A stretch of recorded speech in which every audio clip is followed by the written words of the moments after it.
Et si l'univers nous cachait encore ses véritables origines? En juillet 2022, le télescope spatial James Webb a transmis ses premières images, capables de remonter jusqu'à 13,5 milliards d'années dans le passé, presque aux toutes premières galaxies formées après le Big Bang. Conçu par la NASA en collaboration avec l'ESA et l'Agence spatiale canadienne, cet instrument observe dans l'infrarouge grâce à son miroir de 6,5 mètres de diamètre, soit plus de 2 fois la taille de celui de Hubble. Sa sensibilité permet de détecter des signaux lumineux ayant voyagé à travers l'espace à une vitesse de 300 000 km par seconde depuis des époques où l'univers n'avait que quelques centaines de millions d'années. Mais dès ses débuts, James Webb a bousculé les certitudes. Les galaxies les plus anciennes qu'il révèle semblent trop massives, trop structurées pour correspondre aux modèles théoriques. Certaines apparaissent déjà organisées seulement 300 millions d'années après le Big Bang, un laps de temps beaucoup trop court selon les simulations cosmologiques actuelles. Ces observations questionnent directement la chronologie de la formation des étoiles, la vitesse d'assemblage de la matière et peut-être même la compréhension de la physique fondamentale. À mesure que Webb scrute les confins, il révèle aussi des atmosphères d'exoplanètes, la présence probable d'eau, de dioxyde de carbone et de méthane à des centaines d'années-lumière. Ces indices ouvrent une fenêtre sur la recherche de vie en dehors de la Terre. Pourtant, chaque découverte s'accompagne d'anomalies, de signaux étranges ou de structures inattendues, suggérant que nos modèles actuels de l'univers pourraient être incomplets. La question se pose alors avec insistance. James Webb a-t-il plongé trop loin au point de mettre en doute les fondations même de notre cosmologie? L'histoire de l'univers, telle que nous la comprenons aujourd'hui, ne peut être racontée sans revenir aux origines des étoiles. Lorsque le télescope James Webb a ouvert sa fenêtre sur les profondeurs cosmiques, il a révélé avec une précision inédite les conditions dans lesquelles la lumière des premières étoiles a émergé. Ces étoiles ne sont pas de simples objets lumineux dans le ciel, mais les véritables moteurs de la transformation cosmique. Leur naissance marque le passage d'un univers sombre et uniforme à un univers structuré, dynamique, riche en matières complexes. Comprendre ce processus est essentiel, car c'est de lui que découle la formation des galaxies, la création des éléments lourds et finalement l'apparition des mondes habitables. Après le Big Bang, l'univers était composé presque exclusivement d'hydrogène et d'hélium, avec seulement des traces infimes de lithium. Aucune étoile, aucune planète, aucun atome de carbone ou de fer n'existait encore. L'espace était rempli d'un gaz uniforme, s'étendant et se refroidissant à mesure que le temps s'écoulait. Pendant des centaines de millions d'années, ce gaz est resté relativement calme, mais des irrégularités minuscules dans sa densité, laissées par les fluctuations primordiales, ont commencé à attirer davantage de matière. Ces zones plus denses sont devenues les berceaux des premières étoiles. Ce que James Webb nous montre aujourd'hui, ce sont des régions de formation stellaire dans des galaxies si lointaines que leur lumière a mis plus de 13 milliards d'années à nous parvenir. Dans ces pouponnières cosmiques, le gaz s'effondre sous sa propre gravité, se réchauffe et forme un noyau de plus en plus dense. À un certain seuil, les températures deviennent suffisamment élevées pour déclencher la fusion nucléaire et l'étoile s'allume. La première génération d'étoiles, que l'on appelle souvent population 3, reste encore hypothétique car aucune n'a été directement observée. Pourtant, leurs signatures indirectes sont recherchées avec intensité, car elles sont supposées avoir été bien plus massives que la plupart des étoiles actuelles, vivant rapidement et explosant en supernovae spectaculaires.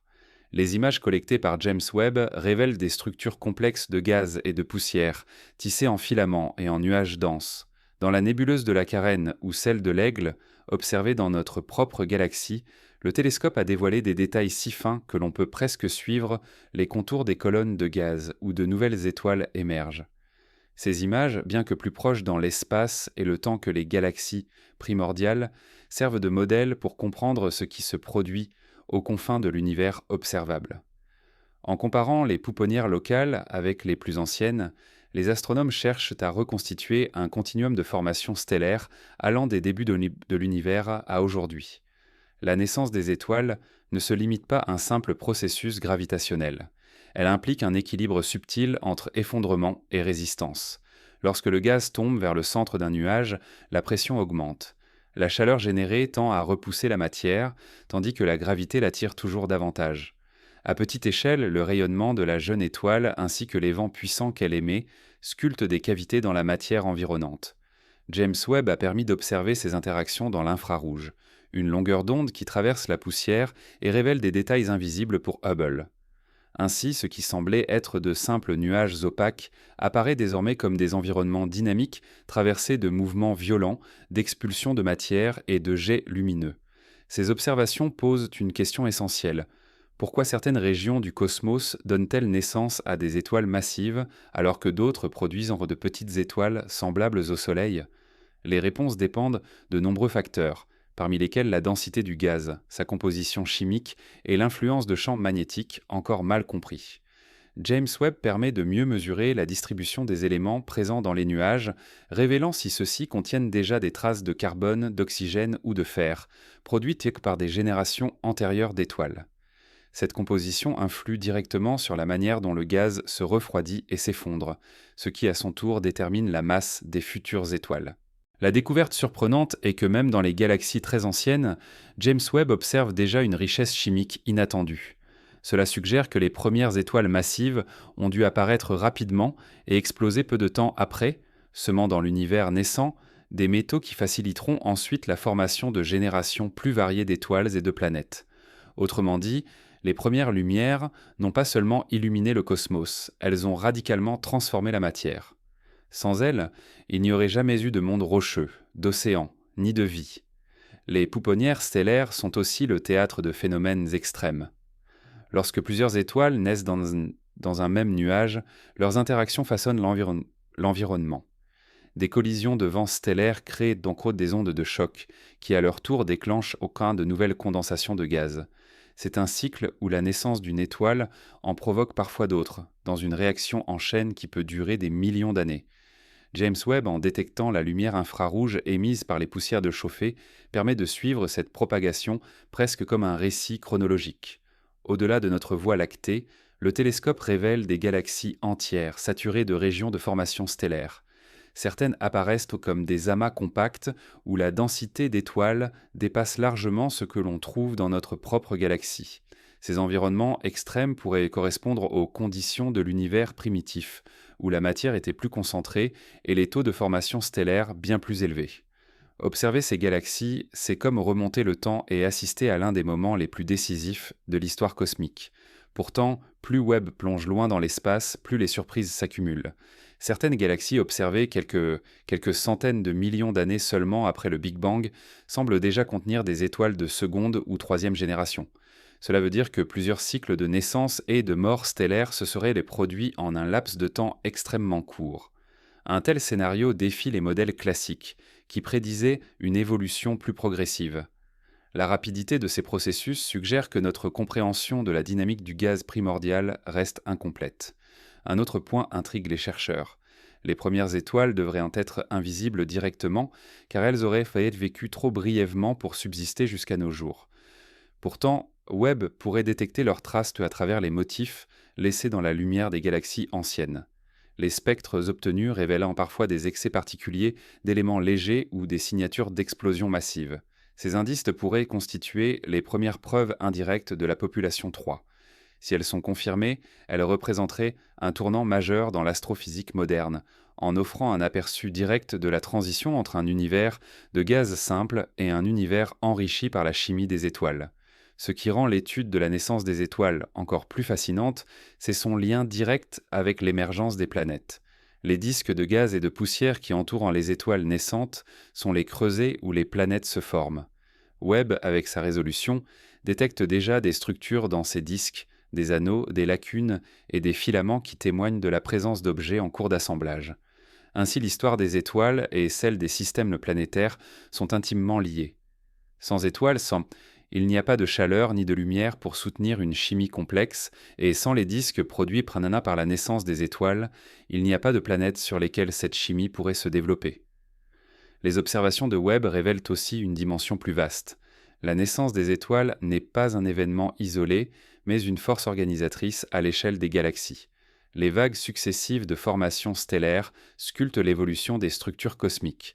Elles influencent la distribution du gaz, la dynamique des bras spiraux et même la forme des galaxies entières. Certaines galaxies observées semblent prises dans des flambées de formations stellaires si intenses qu'elles consomment leur gaz en quelques centaines de millions d'années, laissant derrière elles des populations d'étoiles vieilles et peu de matière pour en créer de nouvelles. L'une des grandes énigmes soulevées par James Webb est la diversité des environnements observés. Pourquoi certaines galaxies anciennes sont-elles déjà si évoluées, avec des étoiles ordonnées et des structures complexes, alors que d'autres restent chaotiques et fragmentées? Cette question ramène encore à la physique des étoiles naissantes, car c'est leur rythme de formation et leur distribution qui conditionnent l'évolution globale. Peut-être que la gravité, les champs magnétiques, la turbulence et la chimie interagissent d'une manière que nos modèles actuels sous-estiment encore. À chaque observation, Webb enrichit cette histoire et la complexifie. Il ne s'agit plus seulement de confirmer ce que nous pensions savoir, mais de révéler des processus inattendus. Les étoiles naissent plus tôt et plus vite, et parfois dans des conditions que nous jugions improbables.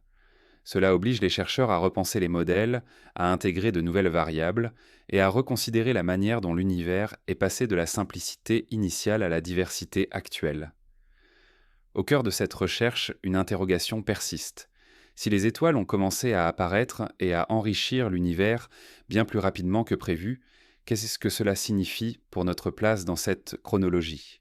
Sommes-nous le produit d'un univers qui évolue plus vite, qui crée les conditions de la vie plus tôt qu'imaginé, ou bien n'avons-nous encore vu qu'une partie du tableau, les observations à venir révélant des complexités plus profondes encore? Lorsque nous regardons l'univers avec les instruments les plus puissants, une vérité simple s'impose.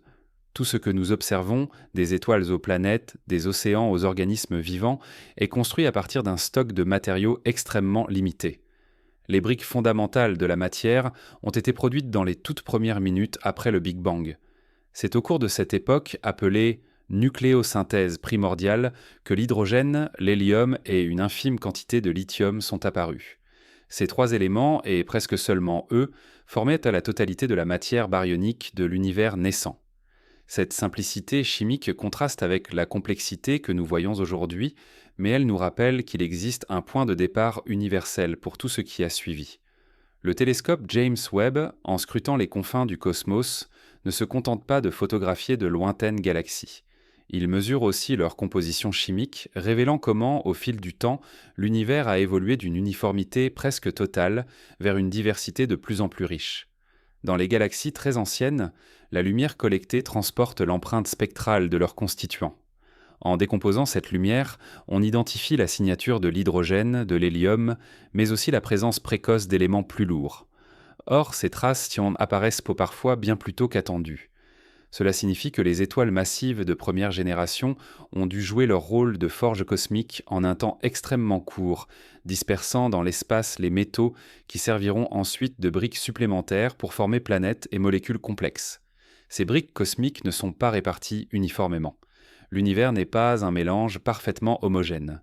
Les régions plus riches en éléments lourds facilitent de la naissance d'étoiles de plus petite masse, car le gaz peut se refroidir plus efficacement. À l'inverse, dans un environnement encore dominé par l'hydrogène et l'hélium, seules les étoiles massives, très instables et éphémères, ont la possibilité de se former.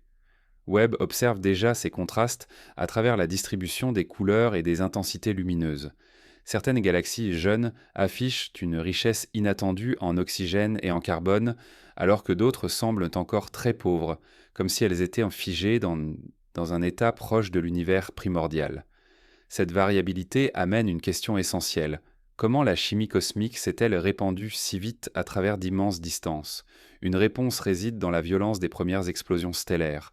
Les supernovas projettent leurs couches externes à des vitesses de milliers de kilomètres par seconde, injectant les nouveaux éléments dans le milieu interstellaire.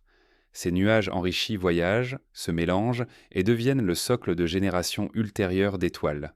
Ainsi, les briques cosmiques circulent et s'accumulent, changeant progressivement le visage de l'univers. James Webb, en détectant des galaxies très anciennes, déjà dotées d'éléments lourds, illustre directement la rapidité de ce cycle de naissance, de mort et de recyclage. Mais la présence de ces briques ne suffit pas à expliquer la complexité ultérieure. Encore faut-il comprendre comment elles s'assemblent. Dans les disques de matière qui entourent les jeunes étoiles, la poussière cosmique joue un rôle déterminant. Composée de grains minuscules de carbone, de silicate ou de glace, cette poussière provient directement des résidus enrichis par les générations antérieures d'étoiles. Ces grains collent les uns aux autres, s'agglomèrent et donnent naissance à des corps de plus en plus grands. Webb a permis d'observer de tels disques avec une résolution inégalée, dévoilant des structures en anneaux et en arcs qui indiquent déjà l'assemblage de planétésimaux. Là encore, on voit les briques cosmiques à l'œuvre, passant d'un état diffus à des objets capables de devenir mondes. La puissance du télescope réside dans sa capacité à observer l'infrarouge, une gamme de lumière qui trahit la présence de molécules essentielles. Dans plusieurs systèmes, Webb a détecté des signatures de vapeur d'eau, de dioxyde de carbone et de méthane. Ces molécules, bien que simples, représentent une étape cruciale dans la chaîne de complexité. Elles montrent que les briques cosmiques ne sont pas restées limitées aux atomes de base, mais qu'elles ont rapidement évolué vers des combinaisons plus sophistiquées, ouvrant la voie à la chimie prébiotique. Ces découvertes récentes bouleversent notre vision, car elles révèlent que les ingrédients fondamentaux de la vie telle que nous la connaissons apparaissent tôt et peut-être partout où des étoiles et des planètes se forment. Ce constat pousse à reconsidérer la question de la rareté de la vie. Si les briques cosmiques se trouvent déjà présentes dans des galaxies nées moins d'1 milliard d'années après le Big Bang, alors l'univers a disposé d'un temps considérable pour développer une diversité de scénarios. Les mêmes molécules que celles que nous associons à la Terre sont peut-être disséminées à grande échelle. Webb ne prouve pas encore l'existence d'une vie ailleurs, mais il démontre que la matière nécessaire pour la soutenir est loin d'être exceptionnelle. La chimie de l'univers est en un sens la chimie de la vie. Ce que l'on constate également, grâce à ces observations, c'est que l'accumulation de briques cosmiques suit des rythmes variables. Certaines régions s'enrichissent rapidement, donnant naissance à des environnements propices à la formation de planètes rocheuses. D'autres restent longtemps pauvres, confinés à des étoiles massives et à des nuages presque vierges. Cette inégalité dans l'évolution chimique pourrait expliquer pourquoi certaines galaxies semblent déjà complexes, alors que d'autres restent à un stade primitif. Webb fournit les données qui permettront d'évaluer comment ces différences influencent l'émergence de structures comme la nôtre. La recherche des briques cosmiques ne se limite pas aux galaxies lointaines. Même au sein de notre Voie lactée, Webb a sondé des nuages moléculaires proches, révélant des catalogues complets de molécules organiques simples. Ces résultats sont essentiels, car ils permettent de comparer le passé profond de l'univers avec des environnements plus accessibles et mieux étudiés. Les mêmes briques semblent se présenter à toutes les échelles, des confins du cosmos aux régions locales. Cela suggère une continuité remarquable, une universalité des processus qui construisent la matière complexe. Ce lien entre proximité et profondeur temporelle illustre la logique de la mission James Webb. En observant lointain, il éclaire ce qui se produit près de nous. Les disques planétaires jeunes observés dans notre galaxie montrent déjà des molécules d'eau et de carbone, tandis que des galaxies distantes témoignent de l'enrichissement global de l'univers. Cette cohérence est cruciale car elle confirme que les briques cosmiques ne sont pas un phénomène rare ou isolé, mais la règle générale de la construction cosmique. Cependant, cette abondance soulève de nouvelles questions. Si les briques sont partout, pourquoi la vie, à notre connaissance, n'a-t-elle émergé que sur Terre ? Est-ce une illusion due à nos limites d'observation, ou existe-t-il d'autres facteurs qui restreignent l'apparition du vivant malgré la disponibilité des matériaux ? L'étude des briques cosmiques, aussi fondamentale soit-elle, ne répond pas à elle seule. Mais elle établit une base solide. Les ingrédients sont là, dispersés, accessibles. Reste à comprendre comment ces ingrédients franchissent le seuil vers une organisation biologique. À chaque observation, Webb ajoute des détails à cette fresque. Les spectres des galaxies lointaines révèlent des rapports précis entre éléments légers et lourds, les variations d'abondance d'oxygène ou de néon, et la rapidité des cycles de recyclage stellaire. Ces données nourrissent des modèles toujours plus fins qui cherchent à expliquer pourquoi certaines régions se sont enrichies en quelques centaines de millions d'années, tandis que d'autres ont pris des milliards d'années. L'histoire de l'univers se lit dans ces chiffres, mais plus encore, dans la logique de l'évolution chimique qu'ils révèlent. L'importance des briques cosmiques ne réside pas seulement dans leur rôle passé. Elles continuent de façonner l'avenir. Chaque nouvelle génération d'étoiles enrichit encore davantage le milieu interstellaire, préparant le terrain pour des mondes plus diversifiés. Les planètes rocheuses riches en fer, en silicium, en carbone et en eau sont le fruit de cette longue accumulation. En scrutant les galaxies jeunes et anciennes, Webb documente en direct ce processus d'alimentation chimique qui, étape après étape, a permis à un univers simple de devenir un univers fertile. Ainsi, les briques cosmiques ne sont pas une curiosité académique. Elles représentent le fil conducteur de toute l'histoire cosmique. De l'hydrogène primitif aux molécules organiques complexes, elle raconte de comment la matière a acquis la capacité de se structurer, de créer des environnements et peut-être de générer la vie. Les découvertes de James Webb montrent que cette histoire a commencé plus tôt et s'est déroulée plus rapidement que prévu. Mais elles laissent aussi planer une interrogation. Si la matière nécessaire est si répandue, pourquoi le silence de l'univers est-il si profond? Peut-être que la réponse se cache dans les étapes suivantes de cette évolution, là où la complexité rencontre la fragilité. Lorsque l'on contemple la diversité de la matière qui compose notre monde, du fer des montagnes aux molécules d'oxygène que nous respirons, il est facile d'oublier que ces éléments n'ont pas toujours existé. L'univers primitif ne connaissait que l'hydrogène, l'hélium et une trace de lithium. Tout le reste du carbone qui constitue les molécules biologiques au calcium de nos os a dû être forgé à l'intérieur des étoiles, ou lors d'événements cosmiques d'une intensité extrême. Comprendre l'origine de ces éléments lourds revient donc à retracer l'histoire intime de la transformation de la matière. Une histoire que le télescope James Webb met aujourd'hui en lumière avec une précision sans précédent. Dès que les premières étoiles se sont allumées, elles ont déclenché des réactions nucléaires en leur cœur. Sous l'effet de température et de pression colossale, l'hydrogène s'est transformé en hélium, puis l'hélium en carbone, en oxygène et en néon. Ces réactions, enchaînées au fil de la vie stellaire, ont progressivement construit les premiers éléments plus lourds. Cependant, cette production restait limitée par la durée de vie des étoiles et par leur masse. Les plus petites ne dépassent jamais les stades légers, tandis que les plus massives évoluent rapidement et s'effondrent dans des explosions cataclysmiques. C'est dans ces instants brefs mais d'une violence inouïe que naissent la plupart des éléments lourds. Les supernovas jouent un rôle central dans cette histoire. Lorsqu'une étoile massive arrive en fin de vie, son cœur s'effondre et libère une énergie qui dépasse celle de milliards de soleils réunis. Dans ce chaos, les noyaux atomiques se heurtent et fusionnent, produisant une pluie d'éléments qui vont du fer au nickel, jusqu'à l'or et au plutonium. Ces matériaux projetés dans l'espace se mélangent ensuite au gaz environnant, enrichissant les futures générations d'étoiles et de planètes. Sans ces explosions, l'univers serait resté une mer monotone de gaz léger. Mais les supernovas ne sont pas les seuls acteurs. Depuis quelques années, une autre piste s'impose, les collisions d'étoiles à neutrons. Ces astres compacts, restes d'anciennes supernovas, concentrent une masse comparable à celle du Soleil dans une sphère de quelques kilomètres. Lorsque deux de ces objets entrent en collision, l'énergie libérée est telle qu'elle produit les conditions nécessaires à la formation d'éléments particulièrement lourds comme l'or, le platine ou l'uranium. L'observation de telles fusions par les détecteurs d'ondes gravitationnelles a confirmé ce scénario. Désormais, James Webb, grâce à sa sensibilité à l'infrarouge, peut suivre la lumière de ces événements lointains et mesurer les abondances chimiques qui en résultent. Les données TEO obtenues révèlent déjà des surprises.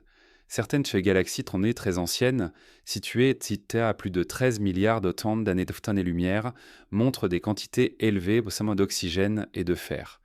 Cela implique que les cycles de formation et de destruction d'étoiles se sont déroulés à un rythme beaucoup plus rapide que prévu. Autrement dit, les forges cosmiques ont fonctionné dès les premiers centaines de millions d'années, créant en un temps record les briques nécessaires à l'évolution suivante de l'univers. Ce constat remet en question l'idée que les éléments lourds seraient apparus lentement et de façon graduelle. Ces observations soulèvent une interrogation fondamentale. Si les éléments lourds sont apparus aussitôt, cela signifie que les conditions pour former des planètes rocheuses et potentiellement la vie existaient déjà à une époque où l'univers était encore jeune. Webb offre ainsi la possibilité de relier directement l'histoire des étoiles à celle des mondes habitables. Chaque atome de carbone dans nos cellules, chaque molécule de fer dans notre sang, provient d'un événement stellaire ancien. En retraçant l'abondance de ces éléments à travers le temps, nous découvrons non seulement l'évolution chimique de l'univers, mais aussi les fondations de notre propre existence. L'importance des éléments lourds se manifeste également dans la structure des galaxies. Leur présence modifie la manière dont le gaz se refroidit, ce qui influe directement sur le rythme de formation des étoiles. Plus il y a d'éléments lourds, plus le gaz peut perdre de la chaleur rapidement et s'effondrer en nouvelles étoiles. Ainsi, un cercle vertueux se met en place. La production d'éléments lourds par une génération d'étoiles facilite la naissance de la suivante. Webb, en analysant les abondances relatives dans différentes régions galactiques, met en évidence ce processus de rétroaction. Dans certaines zones, le cycle est si intense qu'il transforme rapidement une galaxie en un vaste réservoir d'étoiles et de métaux, tandis que d'autres régions évoluent plus lentement. Mais une autre question intrigue les chercheurs. Pourquoi certaines galaxies anciennes semblent déjà enrichies en éléments lourds alors que d'autres restent étonnamment pauvres? La réponse pourrait résider dans les différences de masse initiale, dans l'intensité des supernovas ou dans la fréquence des fusions d'étoiles à neutrons. Chaque galaxie semble suivre une trajectoire unique, façonnée par son histoire de formation. Cette diversité rend l'étude encore plus complexe, mais elle permet aussi de mieux comprendre la variété que nous observons dans l'univers actuel. Les éléments lourds ne se contentent pas de structurer les étoiles et les galaxies. Ils sont indispensables à l'enrichissement, à la chimie de la vie.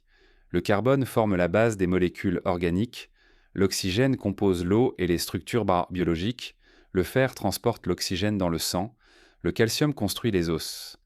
Chaque atome de ces éléments est le produit d'un fourneau cosmique disparu depuis des milliards d'années. Ainsi, en observant l'origine et la distribution de ces matériaux, James Webb ne raconte pas seulement l'histoire de l'univers, il raconte aussi l'histoire de la vie elle-même. Les découvertes récentes mettent en lumière un paradoxe. Plus nous observons loin, plus nous trouvons d'éléments lourds tôt dans l'histoire cosmique. Si ces briques Tarantelipal est disponible si rapidement, pourquoi ne voyons-nous pas davantage de mondes semblables aux nôtres ou davantage de signes de vie ailleurs? Peut-être que l'existence d'éléments lourds est une condition nécessaire mais non suffisante. Il faut aussi un équilibre délicat de stabilité planétaire, de temps disponible et de conditions chimiques particulières. Webb ne résout pas encore ce mystère, mais il nous donne les moyens d'évaluer à quel point l'univers était prêt à accueillir la complexité dès ses premiers instants. En examinant ces données, les scientifiques découvrent aussi des indices inattendus. Certaines régions présentent des abondances d'éléments qui ne correspondent pas au modèle classique de supernova. Cela suggère qu'il pourrait exister d'autres mécanismes de production encore mal identifiés, peut-être liés à des phénomènes extrêmes comme les hypernovas ou les trous noirs en rotation rapide. Webb, en multipliant les observations, pourrait dévoiler des signatures inédites qui obligeront à revoir notre compréhension de la nucléosynthèse. Chaque nouvelle information conduit à une réflexion plus vaste. Si l'univers a fabriqué ces éléments lourds plus vite que prévu, il a peut-être aussi produit des environnements propices à la vie bien avant l'apparition de la Terre. Cette hypothèse alimente les débats sur la fréquence des civilisations dans la galaxie et sur le paradoxe du silence que nous percevons. Les briques étaient là, disponibles.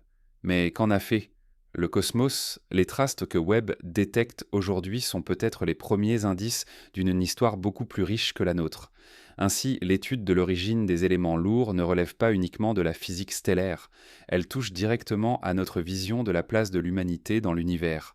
Chaque éclat d'or, chaque molécule de carbone, chaque atome d'oxygène porte la mémoire d'un événement cosmique violent et créateur. Webb, en révélant ces histoires à travers le temps et l'espace, nous confronte à une réalité fascinante. Nous ne sommes pas seulement habitants de la Terre, mais enfants des étoiles, faits de matière qui a vu naître et mourir d'autres soleils. À mesure que les observations s'accumulent, une idée se renforce. L'univers n'a pas attendu des milliards d'années pour devenir complexe. Dès ses premières centaines de millions d'années, il possédait déjà les ingrédients nécessaires pour construire des mondes et préparer le terrain à la vie. Mais cette rapidité soulève une dernière question. Si tout a commencé si tôt, jusqu'où devons-nous remonter pour trouver les premières traces de mondes capables d'abriter la vie? En levant les yeux vers le ciel nocturne, nous percevons la Voie lactée comme une traînée laiteuse traversant l'horizon. Mais cette image simple dissimule une organisation d'une complexité vertigineuse. Les galaxies ne sont pas de simples amas d'étoiles dispersées, elles possèdent une architecture, des structures récurrentes qui témoignent de leur histoire et de leur évolution. Le télescope James Webb, en observant l'univers lointain, ne se limite pas à repérer des étoiles isolées ou des planètes potentielles. Il scrute l'ossature cosmique elle-même, révélant la manière dont les galaxies se construisent, se transforment et parfois se déchirent. Au cœur de cette architecture, les galaxies spirales occupent une place centrale. Leur forme, avec un bulbe lumineux entouré de bras élégants, est le résultat d'interactions gravitationnelles et de mouvements internes ordonnés. Ces bras spiraux ne sont pas figés, mais des régions où les ondes de densité concentrent le gaz et déclenchent la formation d'étoiles. James Webb a révélé que même dans des galaxies très jeunes, à des milliards d'années-lumière, des structures en spirale apparaissent déjà. Cela surprend les astrophysiciens, car selon les modèles traditionnels, il fallait plus de temps pour que de telles architectures s'établissent. Leur existence précoce suggère que la dynamique des galaxies est plus rapide et plus efficace que ce que l'on croyait. Au-delà des spirales, Webb observe aussi des galaxies elliptiques, plus anciennes et souvent plus massives. Leur forme régulière, sans bras distincts, témoigne d'une histoire marquée par des fusions. Lorsqu'elles entrent en collision, deux galaxies mélangent leurs étoiles, détruisant l'ordre spiral pour donner naissance à une masse plus homogène. Ces fusions jouent un rôle essentiel dans l'évolution galactique, car elles redistribuent la matière et déclenchent parfois des flambées de formation stellaire. Webb, grâce à sa résolution, a capturé des galaxies en pleine collision, montrant des ponts de gaz et des queues d'étoiles arrachées, comme si l'on surprenait le cosmos en pleine construction. Un autre aspect fascinant de cette architecture réside dans la présence des disques et des halos. Autour de chaque galaxie, on trouve une enveloppe de matière sombre invisible qui en maintient la cohésion gravitationnelle. Cette matière, bien que non détectée directement, influence la vitesse des étoiles dans les bras spiraux et la forme globale de la galaxie. Webb n'observe pas la matière sombre en elle-même, mais il en révèle les effets indirects, notamment dans les galaxies très éloignées où les mouvements internes ne correspondent pas aux seules masses visibles. L'architecture galactique n'est donc pas uniquement le résultat de ce que nous voyons, mais aussi d'une composante invisible qui reste l'un des grands mystères de la cosmologie. Dans certaines images, James Webb montre des galaxies prises dans des environnements denses, regroupées en amas. Ces structures collectives illustrent une hiérarchie plus vaste. Les galaxies ne se forment pas isolément, mais s'assemblent en réseaux, reliés par des filaments de gaz et de matière sombre qui composent dans la toile cosmique. L'architecture galactique est donc à la fois individuelle et collective, chaque galaxie étant influencée par ses voisines, parfois attirée, parfois déchirée. Les observations de Webb permettent de visualiser ces interactions à des époques reculées, confirmant que la toile cosmique existait déjà peu de temps après le Big Bang. L'organisation interne des galaxies est tout aussi révélatrice. Les noyaux galactiques abritent souvent des trous noirs supermassifs, dont la masse atteint des millions, voire des milliards de fois celle du Soleil. Leur influence dépasse largement leur environnement immédiat. Les jets de particules qu'ils émettent peuvent traverser la galaxie entière, régulant la formation des étoiles en chauffant ou en expulsant le gaz. Webb a détecté des noyaux actifs dans des galaxies très lointaines, montrant que ces géants existaient déjà dans les premiers milliards d'années. Leur rôle dans l'architecture galactique est essentiel. Ils façonnent la répartition du gaz, contrôlent la croissance des bulbes et influencent la dynamique des bras. Ce que Webb met en évidence, c'est aussi la diversité des formes. Certaines galaxies apparaissent compactes et lumineuses, d'autres allongées comme des cigarettes de lumière, d'autres encore irrégulières, presque chaotiques. Cette variété traduit la complexité des processus de formation. Les collisions, la distribution initiale de matière, la rotation et l'environnement local déterminent la morphologie. Les images infrarouges montrent des structures invisibles auparavant, comme des disques internes masqués par la poussière. L'architecture galactique n'est donc pas une image statique, mais un équilibre en constante évolution, influencé par de multiples forces. La question qui intrigue les scientifiques est de savoir pourquoi certaines galaxies se sont structurées rapidement alors que d'autres semblent rester longtemps dans un état primitif. Peut-être que la densité locale de la matière joue un rôle clé, accélérant le processus dans certains cas et le ralentissant dans d'autres. Webb fournit des indices précieux en comparant des centaines de galaxies à différents âges, comme un album photo retraçant la croissance cosmique. Chaque cliché devient une pièce d'un puzzle qui relie le passé lointain à l'univers que nous habitons aujourd'hui. L'architecture galactique ne se limite pas aux grandes structures visibles. Elle concerne aussi la répartition des régions de formation stellaire. Dans certaines galaxies, ces zones se concentrent le long des bras spiraux, dessinant des guirlandes lumineuses. Dans d'autres, elles se dispersent en grappes isolées, témoignant d'un mode de croissance plus anarchique. Ces différences en révèlent quant à la manière dont le gaz est canalisé et compressé, influençant directement la productivité de la galaxie en nouvelles étoiles. Les données spectroscopiques de Webb permettent de mesurer la composition de ces régions, de déterminer si elles contiennent déjà des métaux lourds et d'évaluer leur rôle dans l'évolution générale. L'importance de cette architecture devient encore plus claire lorsqu'on considère son rôle dans l'apparition de planètes et de systèmes habitables. Les galaxies riches en métaux lourds offrent davantage de possibilités pour former des mondes rocheux. À l'inverse, celles qui restent dominées par l'hydrogène et l'hélium produisent surtout des étoiles massives et des géantes gazeuses. Webb, en dressant une carte chimique des galaxies lointaines, fournit une sorte de recensement des environnements où la vie pourrait potentiellement se développer. L'architecture galactique n'est donc pas seulement une question d'esthétique cosmique, mais un facteur qui conditionne les possibilités biologiques à grande échelle. Les observations de Webb révèlent également que les galaxies évoluent pantalonnées plus vite que prévu. Certaines présentent déjà des structures comparables à celles de la Voie lactée, alors qu'elles datent de moins d'1 milliard d'années après le Big Bang. Cette rapidité soulève une question fondamentale.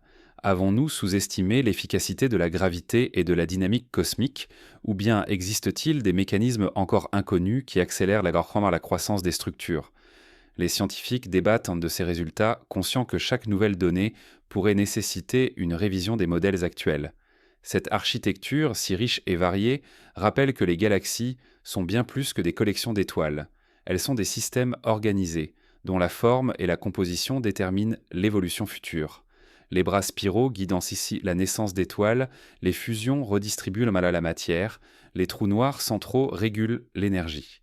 Webb, en observant ces mécanismes dans l'univers lointain, révèle les lois générales qui ont façonné toutes les galaxies, y compris la nôtre. En fin de compte, l'architecture galactique nous enseigne que l'univers n'a jamais été un chaos sans ordre. Dès les premiers milliards d'années, des structures reconnaissables se sont imposées, organisant la matière selon des règles que nous commençons à peine à comprendre. Mais si cette organisation apparaît si tôt, cela soulève une nouvelle énigme. Pourquoi certaines parties de l'univers montrent-elles une maturité si précoce alors que d'autres semblent rester figées dans une adolescence cosmique ? Peut-être que la clé se trouve dans les cycles de vie des étoiles et dans la manière dont elles influencent la structure générale. Dans l'immensité du cosmos, chaque étoile naît, évolue et disparaît selon un cycle déterminé par sa masse, sa composition et son environnement. Ce cycle n'est pas seulement un enchaînement d'étapes isolées, mais un processus qui conditionne l'évolution chimique et énergétique de l'univers tout entier. Les étoiles ne sont pas de simples points lumineux dans le ciel, elles sont des moteurs de transformation, recyclant la matière et modifiant la structure des galaxies. Le télescope James Webb, en révélant les détails de ces cycles à différentes époques cosmiques, nous permet de comprendre comment les destins stellaires façonnent la trame de l'univers. Tout commence par la naissance dans un nuage de gaz et de poussière, où la gravité rassemble la matière jusqu'à former un noyau incandescent. Une fois l'hydrogène en fusion dans son cœur, l'étoile entre dans sa phase de séquence principale. C'est la période la plus stable et la plus longue de sa vie. Notre Soleil, par exemple, se trouve dans cette phase depuis environ 4,6 milliards d'années et devrait y rester plusieurs milliards d'années encore. Les étoiles de petite taille, comme les naines rouges, peuvent demeurer dans cette étape pendant des centaines de milliards d'années, brûlant leur hydrogène avec une lenteur remarquable. À l'inverse, les étoiles massives consomment leur carburant à une vitesse extrême et quittent cette phase en seulement quelques millions d'années.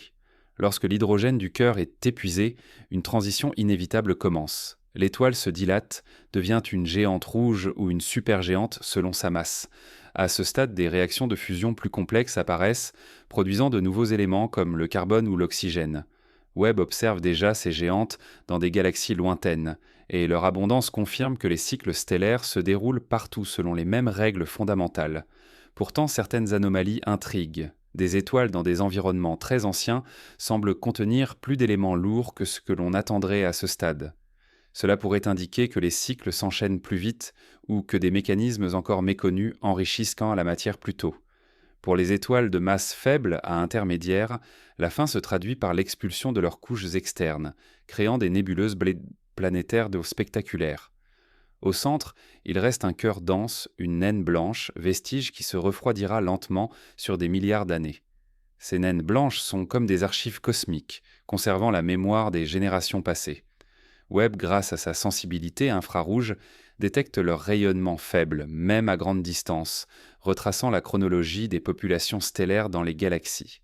Les étoiles massives, en revanche, suivent une destinée beaucoup plus dramatique. Après avoir fusionné des éléments jusqu'au fer, elles ne peuvent plus extraire d'énergie de la fusion. Leur cœur s'effondre alors brutalement, provoquant une supernova. Dans cette explosion titanesque, la matière est projetée dans l'espace, enrichissant le milieu interstellaire d'éléments lourds essentiels. Dans certains cas, le cœur résiduel devient une étoile à neutrons, incroyablement dense, ou un trou noir dont l'influence gravitationnelle domine son environnement. Webb a déjà observé les traces de ces explosions dans des galaxies lointaines, confirmant que les cycles stellaires ont façonné la chimie de l'univers dès ses premières époques. Un aspect fascinant des cycles stellaires est leur interaction avec les planètes. Les étoiles ne vivent pas isolées, leur évolution influence directement les systèmes qui les entourent. Lorsqu'une étoile gonfle en géante rouge, elle peut engloutir ses planètes proches, bouleversant l'équilibre de son cortège. Les rayonnements et vents stellaires émis au cours de sa vie modifient aussi les atmosphères planétaires, déterminant parfois la possibilité d'abriter la vie. Webb, en étudiant les exoplanètes et en analysant la lumière filtrée par leur atmosphère, relie directement les cycles stellaires à la question de l'habitabilité. Une planète autour d'une étoile stable et longévive a plus de chances de développer la vie qu'une planète soumise à l'instabilité d'une étoile massive. Les cycles stellaires sont également à l'origine d'une diversité impressionnante de restes cosmiques. Les naines blanches, les étoiles à neutrons et les trous noirs constituent une population d'objets dont la répartition et la fréquence éclairent l'histoire galactique. Webb contribue à recenser ces vestiges en détectant par exemple la chaleur des disques de matière entourant les trous noirs ou les signatures chimiques des nébuleuses issues des supernovas. Ces observations montrent que chaque fin de cycle n'est pas un terme définitif, mais une étape qui prépare le terrain à de nouvelles générations. Un élément central que James Webb met en lumière est la rapidité avec laquelle ces cycles se sont succédés dans l'univers jeune.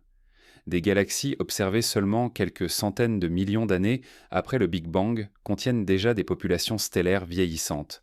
Cela signifie que plusieurs cycles de naissance et de mort se sont produits en un temps très court. Les étoiles massives, en particulier, ont dû jouer un rôle déterminant, accélérant l'enrichissement en éléments lourds et modifiant précocement les structures galactiques. Cette rapidité oblige les astrophysiciens à repenser la chronologie cosmique, à envisager que l'univers ait connu une activité beaucoup plus intense que ce que l'on supposait. Les cycles stellaires ne se comprennent pas seulement à l'échelle des étoiles individuelles, ils s'intègrent dans un système beaucoup plus vaste, celui de l'écologie cosmique.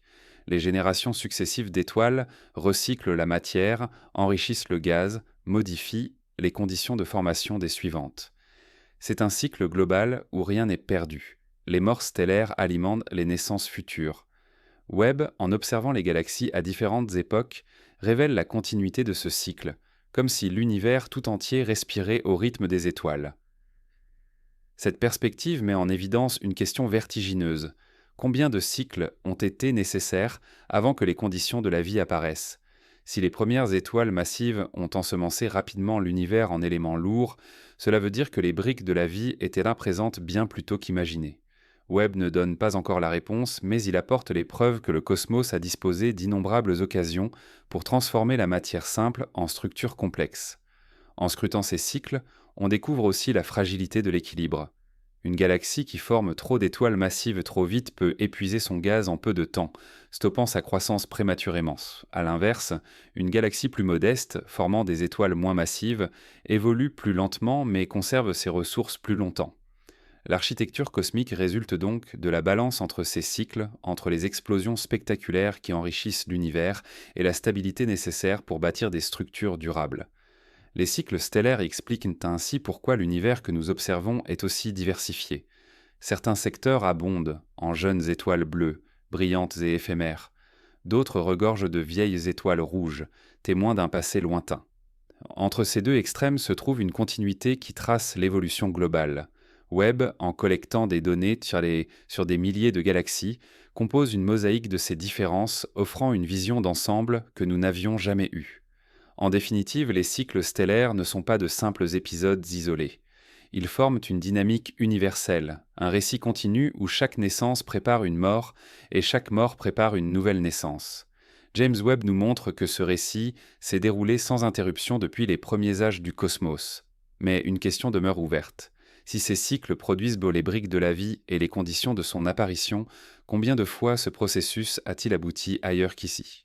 Depuis quelques décennies, une révolution silencieuse a bouleversé notre vision du cosmos. Longtemps, les planètes étaient considérées comme des compagnons rares, presque exclusifs à notre propre système solaire. Ce n'est qu'à partir des années 1990 que la découverte des premières exoplanètes a ouvert un nouveau champ de recherche. Depuis, des milliers de mondes ont été confirmés, chacun révélant une diversité inattendue. Le télescope James Webb est venu prolonger cette quête en apportant un outil d'une sensibilité inégalée, capable non seulement de détecter ces mondes lointains, mais aussi de sonder leurs atmosphères et d'analyser leur composition chimique. La détection des exoplanètes repose sur plusieurs méthodes. La plus répandue, celle du transit, consiste à observer la diminution de lumière d'une étoile lorsqu'une planète passe devant elle. C'est comme repérer l'ombre d'un insecte traversant la surface d'une lampe lointaine. D'autres techniques, comme la mesure des vitesses radiales, détectent les oscillations d'une étoile provoquées par l'attraction gravitationnelle de ces planètes. Mais James Webb va bien au-delà. Grâce à son miroir de 6,5 mètres et à ses instruments infrarouges, il peut isoler la lumière d'une planète et la décomposer en spectres. Cette prouesse permet d'identifier des molécules présentes dans l'atmosphère, ouvrant une fenêtre directe sur leur nature. Les premières observations de Webb ont confirmé la présence de vapeur d'eau, de dioxyde de carbone, de méthane et même d'indices d'hydrogène dans des atmosphères exoplanétaires. Ces résultats ne sont pas anecdotiques. Ils prouvent que la chimie complexe que nous associons à la vie terrestre n'est pas limitée à notre planète. Certaines de ces planètes se trouvent à des centaines d'années-lumière, mais leur lumière, après avoir voyagé à travers l'espace, porte les signatures moléculaires lisibles par nos instruments. Cette capacité change radicalement la recherche de mondes habitables, car elle ne se limite plus à estimer la taille ou la distance d'une planète par rapport à son étoile. Elle permet de sonder directement son potentiel biologique. Parmi les découvertes marquantes, on peut citer les observations du système trappistin, situé à environ 40 années-lumière de la Terre. Ce système abrite 7 planètes rocheuses, dont plusieurs se trouvant dans la zone habitable. Webb a déjà commencé à analyser la lumière traversant leur atmosphère. Même si les résultats initiaux sont encore prudents, il confirme que ces mondes sont de véritables laboratoires naturels pour étudier les conditions d'habitabilité. L'idée que plusieurs planètes similaires à la Terre gravitent autour d'une même étoile illustre la richesse de l'univers en opportunités pour la vie. La diversité des exoplanètes observées dépasse largement nos attentes. Certaines sont des géantes gazeuses brûlantes, orbitant si près de leur étoile que leur année dure seulement quelques jours. D'autres, surnommées super-Terres, possèdent une masse et une taille intermédiaires entre la Terre et Neptune, un type absent de notre système solaire mais apparemment très courant ailleurs. On trouve aussi des mondes océaniques, des planètes de lave et des corps qui semblent flotter librement sans étoile haute. Webb, en élargissant le catalogue, montre que l'imagination humaine peine à suivre la réalité cosmique. L'enjeu ne réside pas seulement dans la détection de mondes exotiques, mais dans la possibilité de comparer leur diversité. Pourquoi notre système solaire possède-t-il 8 planètes bien distinctes, alors que d'autres étoiles hébergent des systèmes compacts avec des dizaines de mondes rapprochés? Webb permet de relier la formation des planètes à celle de leur étoile et de leur disque d'origine. En étudiant la chimie des atmosphères, les astronomes cherchent à savoir si certaines compositions sont universelles ou si chaque système suit une trajectoire unique. Ces réponses sont essentielles pour estimer la fréquence des mondes réellement habitables. Un aspect particulièrement fascinant des découvertes de Webb est la détection possible de biosignatures. Une biosignature est une combinaison de molécules difficiles à expliquer par des processus purement géologiques ou chimiques. Sur Terre, la coexistence de l'oxygène et du méthane dans l'atmosphère est un indice fort de la présence de vie, car ces gaz réagissent rapidement et doivent être constamment renouvelés. Si Webb parvient à observer un tel équilibre sur une exoplanète, cela constituerait un indice majeur. Bien que nous soyons encore loin d'une telle confirmation, les premières étapes montrent que la technologie est désormais capable d'y parvenir. Les données spectroscopiques fournies par Webb permettent aussi de mesurer la température et la pression des atmosphères. Cela aide à déterminer si l'eau pourrait exister sous forme liquide, condition essentielle pour la vie telle que nous la connaissons. Certaines exoplanètes semblent réunir ces critères, renforçant l'idée que les environnements habitables pourraient être plus communs que prévu. Cependant, chaque résultat soulève de nouvelles questions. Par exemple, certaines planètes possèdent dans des atmosphères très épaisses de dioxyde de carbone, rendant leur surface probablement trop chaude pour abriter la vie. D'autres montrent des compositions inattendues qui défient nos modèles de formation planétaire. Un autre apport de James Webb réside dans la compréhension des interactions entre étoiles et planètes. Les étoiles émettent des rayonnements et des vents qui peuvent éroder les atmosphères planétaires. La longévité d'une planète dépend donc de la stabilité de son étoile. Webb aide à évaluer ces interactions, en révélant des atmosphères partiellement détruites, ou au contraire protégées par des champs magnétiques. Ces observations montrent que l'habitabilité est une question d'équilibre, où la chimie de l'atmosphère, la distance à l'étoile et la dynamique stellaire s'entremêlent. Au fil de ces observations, Webb transforme la recherche des exoplanètes en une science comparative. Chaque découverte n'est pas isolée, mais intégrée à une base de données croissante qui permet d'établir des tendances. Quel type d'étoiles héberge le plus souvent des planètes rocheuses? Quelles compositions atmosphériques apparaissent le plus fréquemment? Quels systèmes semblent stables à long terme? Ces questions, autrefois purement théoriques, reçoivent désormais des réponses empiriques grâce aux mesures directes. Mais ces avancées s'accompagnent aussi de mystères. Certaines planètes ne correspondent à aucune catégorie connue. Webb a déjà détecté des atmosphères contenant des proportions inattendues de certains gaz, difficiles à expliquer par la seule chimie naturelle. D'autres mondes présentent des tailles et des masses incompatibles avec les modèles de formation. Ces anomalies rappellent que notre compréhension de l'évolution planétaire reste partielle. Chaque exception observée par Webb devient une invitation à revoir nos théories, à élargir nos hypothèses et à accepter que l'univers réserve encore bien des surprises. L'impact de ces découvertes dépasse le cadre scientifique. Chaque nouvelle exoplanète confirmée nourrit l'imagination collective et ravive la question millénaire. Sommes-nous seuls? Webb ne fournit pas encore de réponse définitive, mais il rapproche cette interrogation de la science observable. En scrutant des mondes situés à des centaines d'années-lumière, nous ne faisons pas qu'élargir nos connaissances, nous redéfinissons aussi notre place dans l'univers. Ces découvertes soulèvent enfin une interrogation cruciale. Si les planètes rocheuses et les atmosphères complexes sont si fréquentes, pourquoi n'avons-nous pas encore trouvé de traces claires de vie ailleurs? Est-ce une question de temps, de méthode, ou bien la vie est-elle malgré tout un phénomène exceptionnellement rare? Webb ouvre la porte à ces débats en apportant des données concrètes. Chaque spectre, chaque planète observée enrichit notre compréhension et affine notre recherche. Mais il reste à savoir si, au détour d'une atmosphère lointaine, nous finirons par lire la signature indéniable d'une autre forme de vie. Lorsqu'il s'agit de comprendre pourquoi une planète peut abriter la vie, la première tentation est de regarder notre propre monde comme modèle. La Terre sera la seule planète connue où la vie a émergé et prospéré, et ses caractéristiques servent de référence. Pourtant, l'univers est immensément varié, et James Webb révèle chaque jour que les conditions planétaires ne se résument pas à une copie de la Terre. Les clés de l'habitabilité résident dans une combinaison subtile de facteurs astronomiques, géologiques et chimiques, chacun pouvant favoriser ou au contraire limiter l'émergence de la vie. L'un des critères fondamentaux est la distance entre une planète et son étoile, ce que l'on appelle communément la zone habitable. Dans cette zone, les températures permettent théoriquement la présence d'eau liquide en surface, mais cette définition, bien que simple, est insuffisante. Webb montre que la composition de l'atmosphère joue un rôle déterminant.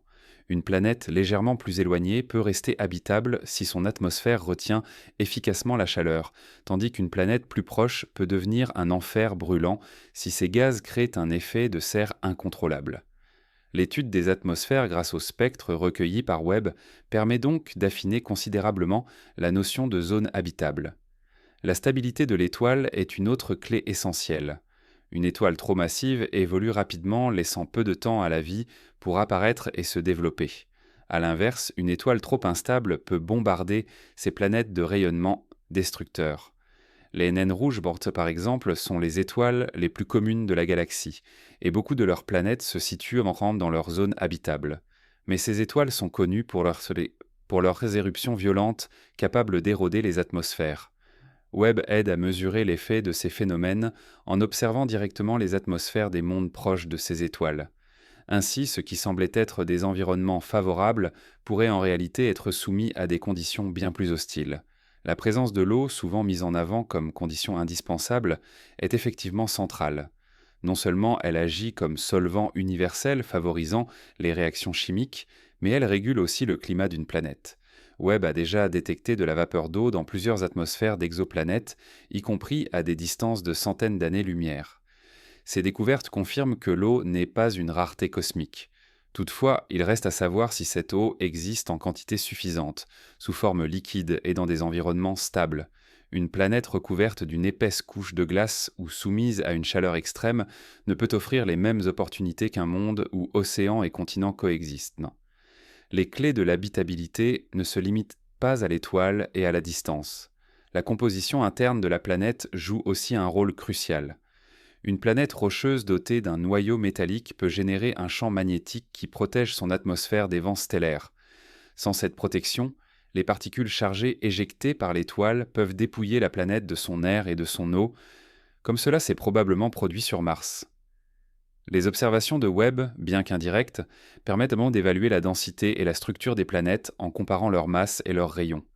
Ces données indiquent si elles sont plutôt rocheuses, gazeuses ou riches en glace, et donc si elles sont susceptibles de posséder une dynamique interne favorable. La chimie de l'atmosphère représente un autre indice majeur. La coexistence de certains gaz, comme l'oxygène et le méthane, peut signaler une activité biologique, car ces molécules se détruisent mutuellement et doivent être renouvelées. Webb, avec sa capacité à analyser les spectres infrarouges, peut détecter ces combinaisons. Déjà, des indices de dioxyde de carbone, d'eau et de méthane ont été repérés sur des exoplanètes. Bien que ces signaux ne prouvent pas encore l'existence de vie, ils démontrent que les ingrédients sont présents dans des environnements variés. Le défi est maintenant de déterminer si ces compositions résultent de processus purement géologiques ou si elles pourraient en être le signe d'activité biologique. Un facteur souvent négligé mais crucial est la stabilité orbitale. Une planète dont l'orbite varie fortement peut connaître des cycles extrêmes de gel et de surchauffe, compromettant la continuité des conditions nécessaires à la vie. Webb, en observant plusieurs transits successifs de planètes, peut affiner les mesures de leurs orbites et détecter d'éventuelles perturbations causées par d'autres corps dans le système. Ces détails orbitaux sont essentiels pour juger de la régularité des environnements planétaires. La diversité des mondes observés par Webb montre aussi que l'habitabilité peut prendre des formes inattendues. Certaines lunes de géantes gazeuses, si elles existent dans d'autres systèmes comme autour de Jupiter ou Saturne, pourraient abriter des océans sous leur surface glacée. Même si Webb n'est pas encore capable de détecter directement de telles lunes exoplanétaires, il fournit les bases pour comprendre comment elles pourraient être identifiées dans l'avenir. Si la vie peut exister dans des océans souterrains chauffés par l'activité interne plutôt que par la lumière de l'étoile, alors la notion d'habitabilité s'élargit bien au-delà des zones classiques. Les observations actuelles amènent une réflexion plus profonde. L'habitabilité ne se définit pas par une seule condition, mais par un faisceau de critères qui doivent être réunis dans un équilibre délicat. Une planète peut avoir de l'eau mais manquer de stabilité climatique. Elle peut posséder une atmosphère mais être trop exposée aux rayons destructeurs de son étoile. Elle peut être rocheuse et stable mais dépourvue des éléments chimiques nécessaires. Webb met en évidence cette complexité en offrant des données directes sur chacun de ces aspects, permettant pour la première fois une évaluation globale. Un autre point fascinant est la rapidité avec laquelle certains systèmes semblent avoir atteint des conditions proches de l'habitabilité. Des galaxies très anciennes observées par Webb montrent déjà la présence d'éléments lourds comme le carbone et l'oxygène. Cela signifie que des planètes rocheuses et potentiellement habitables pouvaient exister bien plus tôt que ce que l'on pensait. Si tel est le cas, la fenêtre temporelle pour l'apparition de la vie dans l'univers est bien plus large que prévu. Mais cette perspective entraîne une interrogation troublante. Si tant de conditions favorables existaient en si tôt, pourquoi n'avons-nous encore trouvé aucune preuve de vie ailleurs ? Cette question renvoie au paradoxe que les scientifiques nomment souvent le grand silence. Les clés de l'habitabilité semblent répandues, les ingrédients sont présents et pourtant nous n'entendons rien. Peut-être que la vie est commune mais reste microscopique et difficile à détecter. Peut-être aussi que la vie complexe est rare, nécessitant une combinaison extrêmement fine de paramètres que seule la Terre aurait réunis. Webb ne peut pas encore trancher ce débat, mais il réduit le champ d'incertitude en précisant quelle planète possède réellement les conditions minimales. À mesure que les données s'accumulent, une idée se renforce. L'habitabilité est un spectre et non une frontière nette. Certaines planètes peuvent être marginalement habitables, offrant des niches temporaires pour la vie. D'autres peuvent être largement favorables, mais sensibles à des changements qui les rendent stériles à long terme. Comprendre ce spectre est essentiel non seulement pour estimer la fréquence de la vie, mais aussi pour préparer les futures missions qui iront chercher des preuves directes. James Webb a déjà changé notre manière de penser ce concept. Avant lui, l'habitabilité était surtout une question de distance à l'étoile. Aujourd'hui, c'est une question de composition atmosphérique, de stabilité orbitale, de protection magnétique et de chimie complexe. Cette vision plus riche, bien que plus exigeante, nous rapproche d'une compréhension réaliste de la vie dans l'univers. Pourtant, chaque réponse obtenue ouvre une nouvelle énigme. Si l'eau et les molécules organiques simples sont si fréquentes, qu'est-ce qui empêche leur évolution vers des formes de vie? Est-ce la fragilité des environnements, la rareté des stabilités à long terme ou l'existence de barrières encore inconnues dans le passage de la chimie à la biologie? Les clés de l'habitabilité sont nombreuses, mais peut-être que toutes ne suffisent pas. Peut-être qu'il faut une combinaison rare, presque improbable, pour franchir le seuil vers la vie consciente. Parmi toutes les molécules observées dans l'univers, l'eau occupe une place singulière. Non seulement elle est indispensable à la vie telle que nous la connaissons, mais elle joue aussi un rôle fondamental dans la chimie, la géologie et même l'évolution planétaire. Le télescope James Webb a ouvert une ère nouvelle dans la détection de cette molécule, révélant sa présence à des distances où la lumière a voyagé pendant des milliards d'années. L'eau, loin d'être une rareté terrestre, apparaît comme un ingrédient universel, disséminé dans les nuages interstellaires, les disques de formation planétaires, les comètes, les lunes et les atmosphères exoplanétaires. Cette ubiquité transforme notre compréhension de l'univers et relance la question de la fréquence de la vie. Dès ses premières observations, Webb a détecté la signature spectrale de l'eau dans les atmosphères de planètes situées à des centaines d'années-lumière. Ces signatures apparaissent sous forme d'empreintes précises dans la lumière infrarouge, révélant la présence de vapeur d'eau. Ce résultat est capital car il montre que, même dans des systèmes stellaires lointains, les conditions nécessaires à la chimie aqueuse existent.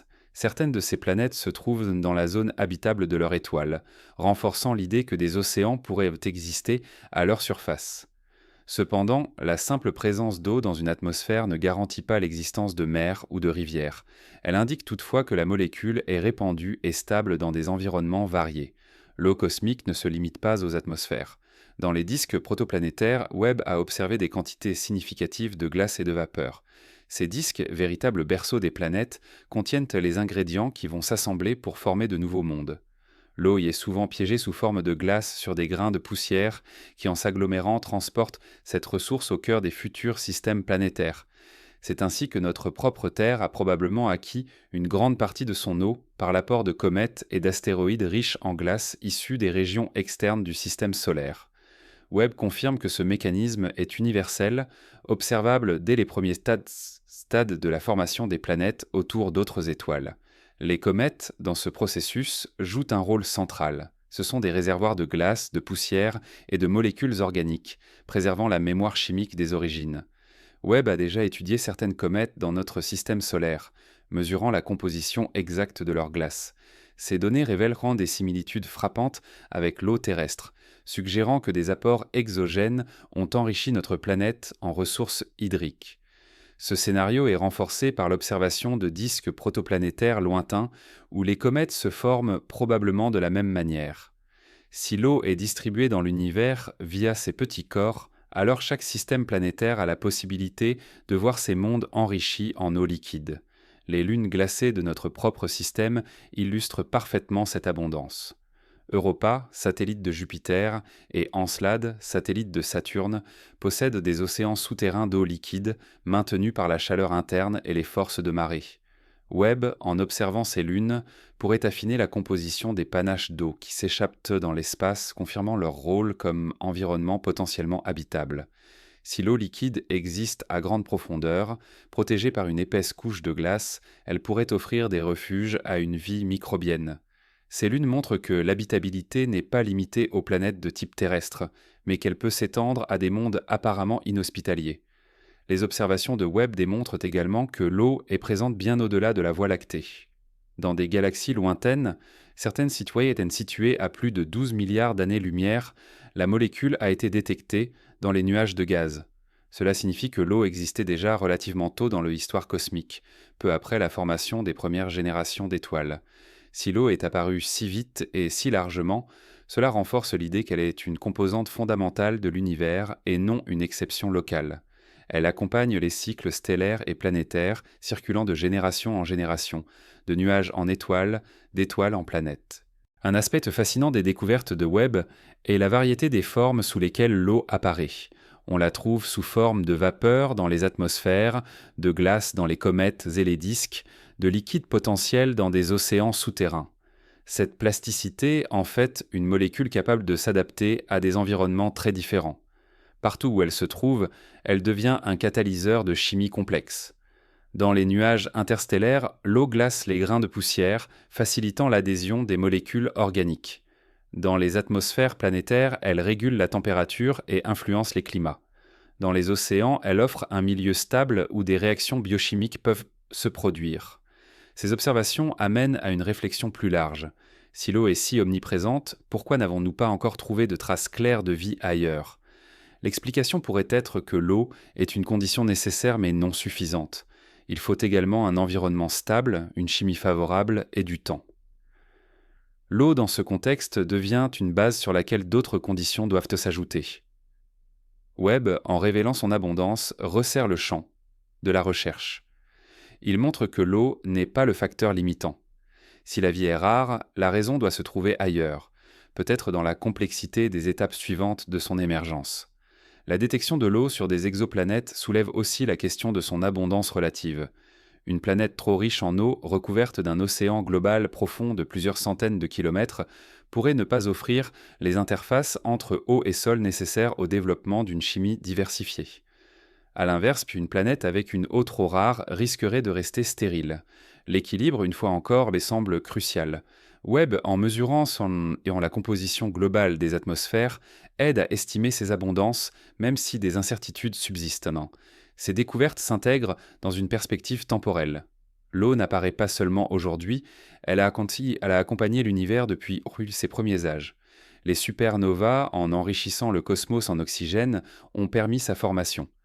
Les cycles stellaires ont diffusé cet oxygène dans les nuages, où il s'est associé à l'hydrogène abondant pour donner H2O. Ainsi, l'eau est un produit direct de l'évolution stellaire, une conséquence naturelle du fonctionnement des étoiles. Ce lien profond entre la vie des étoiles et l'existence de l'eau illustre la continuité du cosmos. Chaque goutte que nous observons porte la mémoire de générations d'astres disparus. Les données de Webb révèlent enfin que l'eau est un excellent indicateur de l'évolution planétaire. Une planète qui conserve son eau liquide pendant des milliards d'années possède de meilleures chances de développer la vie. A l'inverse, une planète qui perd son eau rapidement bascule vers un destin stérile. Mars en est un exemple proche. Les traces géologiques montrent qu'elle a abrité des rivières et des lacs, mais qu'elle a ensuite perdu l'essentiel de son eau. Webb, en comparant Mars à des exoplanètes lointaines, permet de replacer cette histoire dans un cadre plus universel. L'eau cosmique devient ainsi une clé pour comprendre non seulement l'habitabilité, mais aussi l'évolution du cosmos lui-même. Sa présence ubiquitaire confirme que l'univers est riche en environnements potentiellement favorables. Mais elle souligne aussi que la vie n'est pas automatique. La question qui demeure est celle suivante. Si l'eau est partout, qu'est-ce qui détermine où la vie peut émerger ? Peut-être que les réponses se trouvent dans les mondes extrêmes que Webb observe, là où l'eau existe dans des conditions inattendues, révélant des possibilités encore insoupçonnées. L'une des grandes leçons des découvertes récentes est que l'univers ne se limite pas à des planètes semblables à la Terre. Grâce aux observations du télescope James Webb, la diversité des mondes qui peuplent notre galaxie et au-delà s'est révélée plus riche, plus étrange et parfois plus difficile à expliquer que prévu. Ces mondes extrêmes ne sont pas des curiosités marginales. Ils constituent une part essentielle de l'architecture cosmique et nous obligeant à repenser nos théories sur la formation et l'évolution planétaire. Certains de ces mondes orbitent si près de leur étoile qu'ils en sont presque collés, accomplissant une révolution complète en quelques heures ou quelques jours. On les appelle souvent des Jupiters chauds. car ils ressemblent à des géantes gazeuses comme Jupiter, mais exposées à des températures de milliers de degrés. Webb a pu analyser leur atmosphère, révélant des nuages de métaux vaporisés et des vents supersoniques redistribuant la chaleur entre la face exposée et la face plongée dans l'ombre. Ces mondes, bien que hostiles à toute forme de vie connue, constituent un des laboratoires naturels pour étudier les limites de la physique planétaire. À l'opposé, d'autres planètes errent dans l'espace sans étoiles. Ces planètes orphelines, détachées de leur système d'origine, dérivent dans le froid interstellaire. Webb, avec sa vision infrarouge, est capable de détecter leur chaleur résiduelle, parfois entretenue par une activité interne. Ces mondes, isolés dans le noir cosmique, défient notre conception classique de l'habitabilité, mais certains scientifiques envisagent qu'ils puissent abriter sous une épaisse croûte de glace des océans chauffés par leurs noyaux. Même privés de soleil, ces corps témoignent de la résilience des mécanismes cosmiques. Parmi les mondes extrêmes, les planètes de lave occupent une place singulière. Orbitant si près de leur étoile que leur surface est un océan de magma, elles brillent parfois d'une lueur rouge perceptible à travers l'espace. Webb a étudié certaines d'entre elles, mesurant les variations de température entre le jour et la nuit. Ces observations montrent des atmosphères ténues, parfois composées de vapeurs de roche, qui se condensent en pluie minérale sur la face obscure. Ces planètes démontrent que les environnements planétaires peuvent dépasser de très loin les conditions que nous considérons comme normales, transformant la géologie en un cycle permanent d'évaporation et de condensation de roches. D'autres mondes présentent dans des caractéristiques qui n'existent pas dans notre système solaire. Les super-Terres et les mini-Neptunes, par exemple, semblent être les types de planètes les plus répandues dans la galaxie. Webb a commencé à analyser leur atmosphère, révélant parfois de l'hydrogène et de l'eau, parfois des compositions inattendues. Ces mondes intermédiaires entre les planètes rocheuses et les géantes gazeuses n'ont pas d'équivalent direct près de nous. Leur étude oblige à repenser les modèles de formation planétaire, car il reste difficile d'expliquer pourquoi notre système solaire en est dépourvu alors qu'il domine ailleurs. Les conditions extrêmes ne se limitent pas aux températures ou à la proximité d'une étoile. Certaines planètes orbitent autour de systèmes doubles ou triples, où la gravité de plusieurs soleils modifie constamment leur trajectoire. Ces mondes connaissent des cycles lumineux complexes, alternant entre jours multiples et nuits prolongées. Webb permet de mesurer la stabilité de ces systèmes et de comprendre comment des planètes peuvent survivre dans des environnements gravitationnels aussi perturbés. Cela montre une fois encore que la nature cosmique est plus inventive que nos scénarios simplifiés. Les lunes géantes qui accompagnent des planètes massives pourraient aussi appartenir à cette catégorie des mondes extrêmes. Bien que Webb n'ait pas encore détecté directement d'exolunes, les modèles suggèrent que certaines pourraient atteindre des tailles comparables à celles de Mars ou de la Terre. Si elles existent, elles pourraient combiner des conditions d'habitabilité avec des environnements spectaculaires, influencés par la gravité et les radiations de leurs planètes hôtes. Webb prépare le terrain pour leur détection future en affinant les techniques d'observation. Les mondes extrêmes incluent également des planètes dont les atmosphères défient nos attentes. Certaines semblent dépourvues d'air malgré leur taille, d'autres possèdent des enveloppes si épaisses qu'elles transforment la surface en fournaise étouffante. Webb a révélé des compositions atmosphériques contenant du dioxyde de carbone en abondance, mais aussi des gaz rares dans des proportions étonnantes. Ces découvertes suggèrent que les processus géologiques et chimiques peuvent suivre des trajectoires inattendues, donnant naissance à des mondes radicalement différents de ce que nous connaissons. L'intérêt scientifique de ces mondes extrêmes dépasse la simple curiosité. Ils constituent des tests grandeur nature pour nos théories. Chaque anomalie, chaque planète qui ne correspond pas aux modèles établis, oblige les chercheurs à revoir leurs hypothèses. Pourquoi les Jupiters chauds existent-ils alors que les simulations initiales les jugeaient improbables? Comment expliquer les planètes de lave ou les mondes flottants isolés? Webb ne fait pas que révéler des cas exotiques, il force une révision profonde de notre compréhension de la formation planétaire. Ces mondes soulèvent aussi une question troublante. Si l'univers produit une telle diversité, pourquoi la Terre semble-t-elle occuper une position si particulière, avec des conditions ni trop extrêmes ni trop instables? Est-ce le fruit d'un équilibre rare ou bien une illusion liée à notre point de vue limité? Les observations de Webb montrent que l'extrême est la règle plutôt que l'exception. Peut-être que des mondes tempérés comme le nôtre sont en réalité minoritaires. Si tel est le cas, la vie telle que nous la connaissons pourrait être plus rare qu'espérée, même si la matière nécessaire est partout. Cependant, il est aussi possible que ces mondes extrêmes abritent des formes de vie adaptées à leurs environnements particuliers. Sur Terre, des organismes prospèrent dans les geysers brûlants, les abysses glacés ou les environnements acides. Rien n'exclut que des adaptations encore plus radicales puissent exister ailleurs. Webb n'a pas encore la capacité de détecter directement de telles formes de vie, mais en révélant la chimie de ces mondes, il prépare le terrain pour les futures missions qui chercheront des biosignatures. Les mondes extrêmes observés par Webb changent notre perspective. L'univers n'est pas construit autour d'une norme terrestre, il est un laboratoire où chaque combinaison de masse, de distance et de chimie produit un résultat unique. Les planètes semblables à la Terre existent, mais elles ne sont qu'une possibilité parmi des centaines d'autres. L'habitabilité doit donc être repensée non comme une exception privilégiée, mais comme une variation parmi une infinité de scénarios. À chaque découverte, la diversité des mondes extrêmes met en lumière un paradoxe. Si l'univers est si riche en environnement, pourquoi restons-nous sans indice clair de vie ailleurs ? Peut-être que la vie est confinée aux rares zones stables, ou peut-être qu'elle prospère sous des formes que nous ne savons pas encore reconnaître. James Webb, en multipliant les observations, ne fait pas que recenser ces mondes. Il pose la question fondamentale. Et si l'extraordinaire n'était pas l'exception, mais la règle de l'univers ? Lorsque l'on parle d'habitabilité, l'attention se porte souvent sur les planètes et leurs étoiles, mais il existe une échelle plus vaste qui conditionne leur potentiel, celle de la galaxie entière. Les astronomes ont introduit l'idée de zone habitable galactique pour décrire les régions d'une galaxie où les conditions sont les plus propices à l'apparition et au maintien de la vie.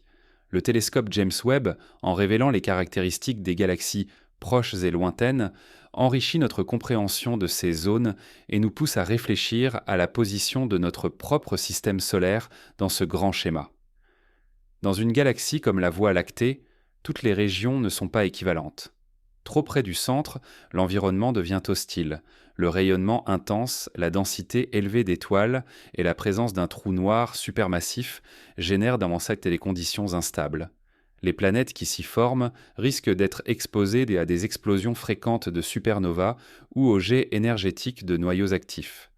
À l'inverse, les zones les plus périphériques de la galaxie sont pauvres en éléments lourds, car elles n'ont pas bénéficié du recyclage répété des générations d'étoiles.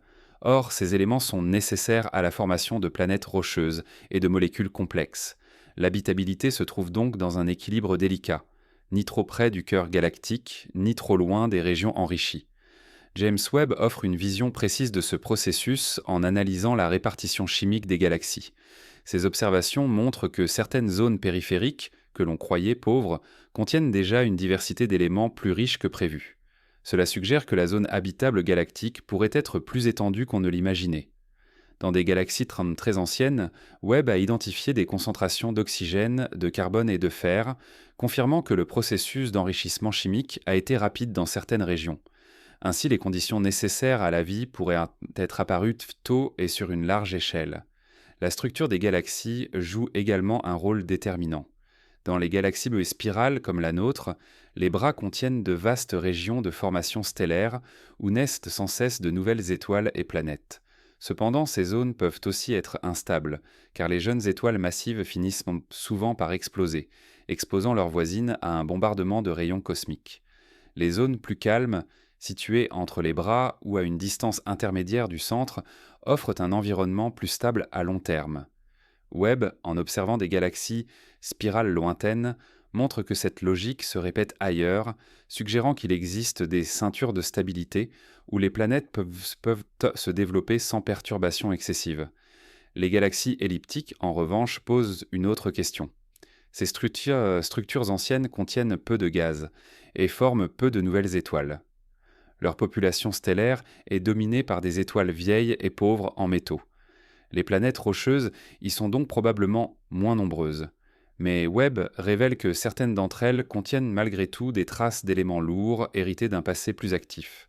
Cela laisse ouverte la possibilité que, même dans ces environnements apparemment stériles, des poches d'habitabilité aient existé. L'étude des zones habitables galactiques prend une autre dimension lorsqu'on considère la densité locale d'étoiles.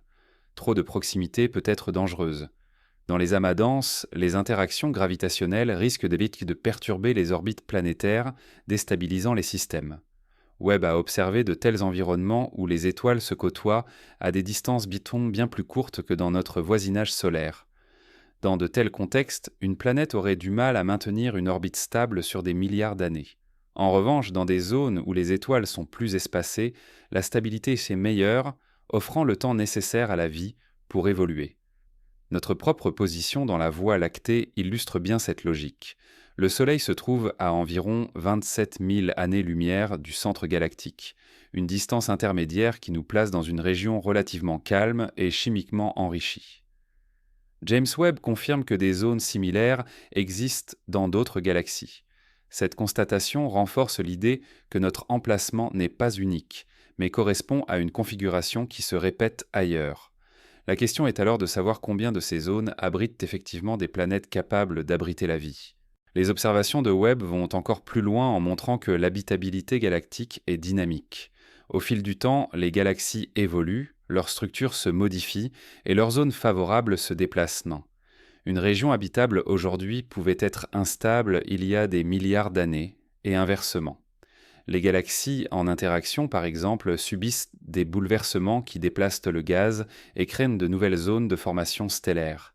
Webb a capturé des images spectaculaires de galaxies en collision où de nouvelles régions lumineuses émergent.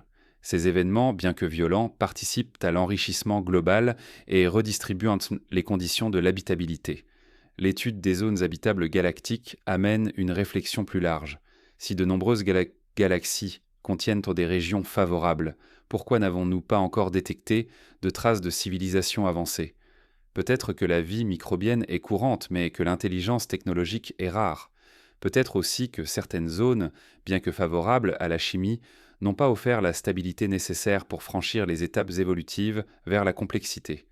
Webb, en cartographiant la chimie et la structure des galaxies, nous aide à évaluer la fréquence de ces environnements et à préciser la portée de cette question.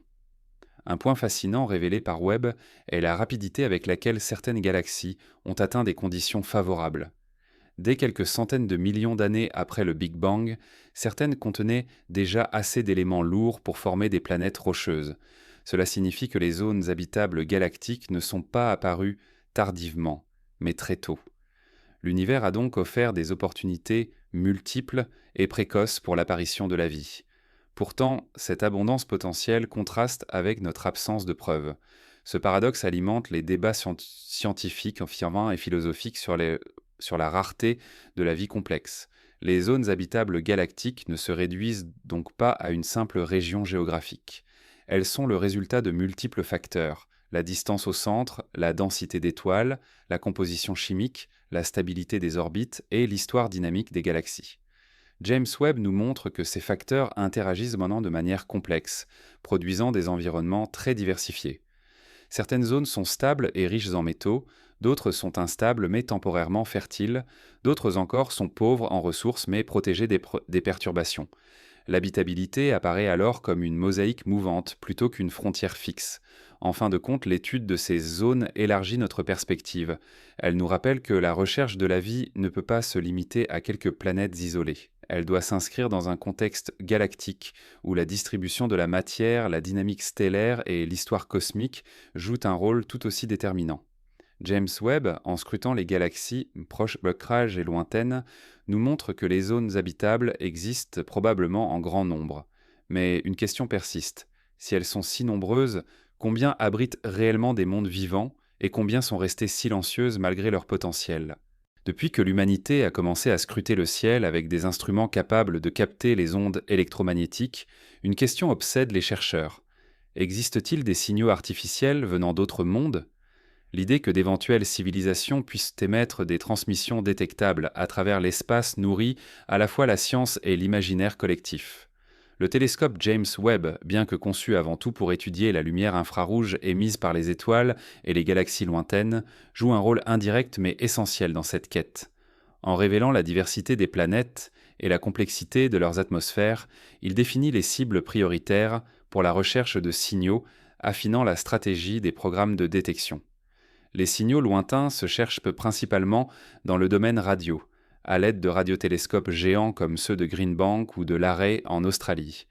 Mais l'infrarouge ouvre aussi une autre dimension. Une civilisation avancée, utilisant d'immenses quantités d'énergie, pourrait produire une chaleur détectable dans cette gamme. Webb, avec sa sensibilité extrême, peut révéler des excès de rayonnement infrarouge qui ne correspondent pas au modèle naturel. Bien qu'aucun indice de ce type n'ait encore été confirmé, l'instrument offre un outil précieux pour surveiller d'éventuelles anomalies. L'histoire de la recherche de signaux lointains est jalonnée de détections intrigantes, mais jamais confirmées. Le plus célèbre reste le fameux signal WOW, capté en 1977, un pic radio d'origine inexpliquée qui n'a jamais été répété. Webb ne peut pas détecter directement ce type de signal, mais il fournit le contexte nécessaire pour savoir où chercher.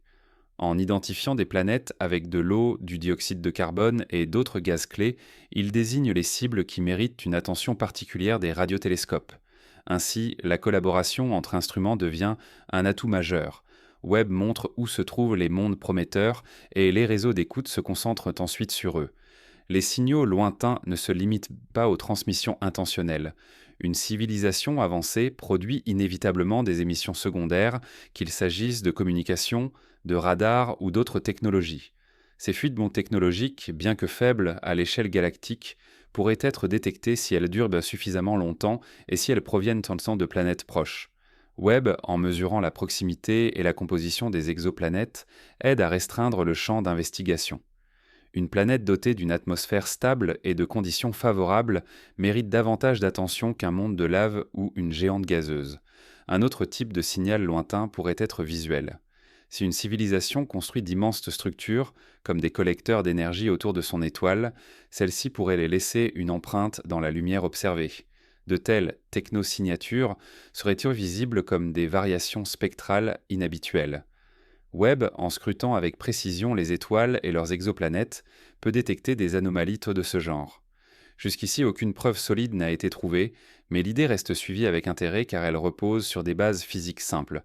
Toute technologie avancée consomme de l'énergie, et une partie de cette énergie se dissipe nécessairement sous forme de rayonnement détectable.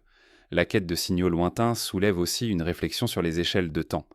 Une civilisation pourrait n'émettre que pendant quelques milliers d'années avant de disparaître ou de changer de mode de communication. À l'échelle cosmique, ce laps de temps est minuscule. Webb nous rappelle cette fragilité en montrant que les étoiles et les planètes évoluent sur des milliards d'années.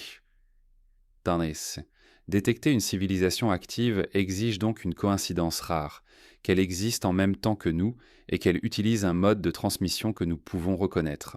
Les observations de Webb apportent également une dimension nouvelle, la possibilité que des signaux ne soient pas intentionnels mais liés à des processus naturels encore mal compris. Certaines émissions étranges, captées par les radiotélescopes, pourraient en provenir de phénomènes astrophysiques inconnus. Webb, en fournissant des images et des spectres détaillés de régions suspectes, aide à distinguer l'artificiel du naturel. Cette distinction est essentielle, car elle permet d'éviter les faux positifs et de concentrer les efforts en allant sur les anomalies les plus crédibles. Les chercheurs s'interrogent aussi sur les formes que pourraient prendre ces signaux. Peut-être qu'une civilisation choisit de coder ses transmissions dans des longueurs d'onde spécifiques, ou qu'elle utilise des impulsions régulières. Peut-être aussi qu'elle exploite des faisceaux laser visibles à l'échelle interstellaire. Webb, bien que spécialisé dans l'infrarouge, peut repérer des excès ponctuels ou des irrégularités qui justifieraient une enquête plus poussée. Chaque anomalie devient alors un point de départ pour d'autres instruments. Il est important de noter que la recherche de signaux lointains n'est pas seulement une chasse aux civilisations extraterrestres, c'est aussi un moyen de tester notre compréhension du cosmos. Si aucune technosignature n'est détectée malgré l'abondance d'exoplanètes habitables, cela aura des implications profondes. Peut-être que la vie intelligente est extrêmement rare, peut-être qu'elle choisit de ne pas émettre, ou peut-être que nos méthodes de détection sont encore trop limitées. Webb, en multipliant les observations, fournit les données nécessaires pour poser ces questions sur des bases concrètes. L'une des contributions les plus importantes de Webb est de replacer la recherche de signaux dans un cadre scientifique rigoureux. Plutôt que de scruter au hasard l'immensité du ciel, nous disposons désormais d'une cartographie des mondes les plus prometteurs. Ces mondes deviennent des cibles où la probabilité de détecter un signal artificiel est maximisée. Cela rend la quête plus efficace et plus crédible. en transformant une spéculation en un programme d'exploration méthodique. Cependant, cette approche n'efface pas le mystère central.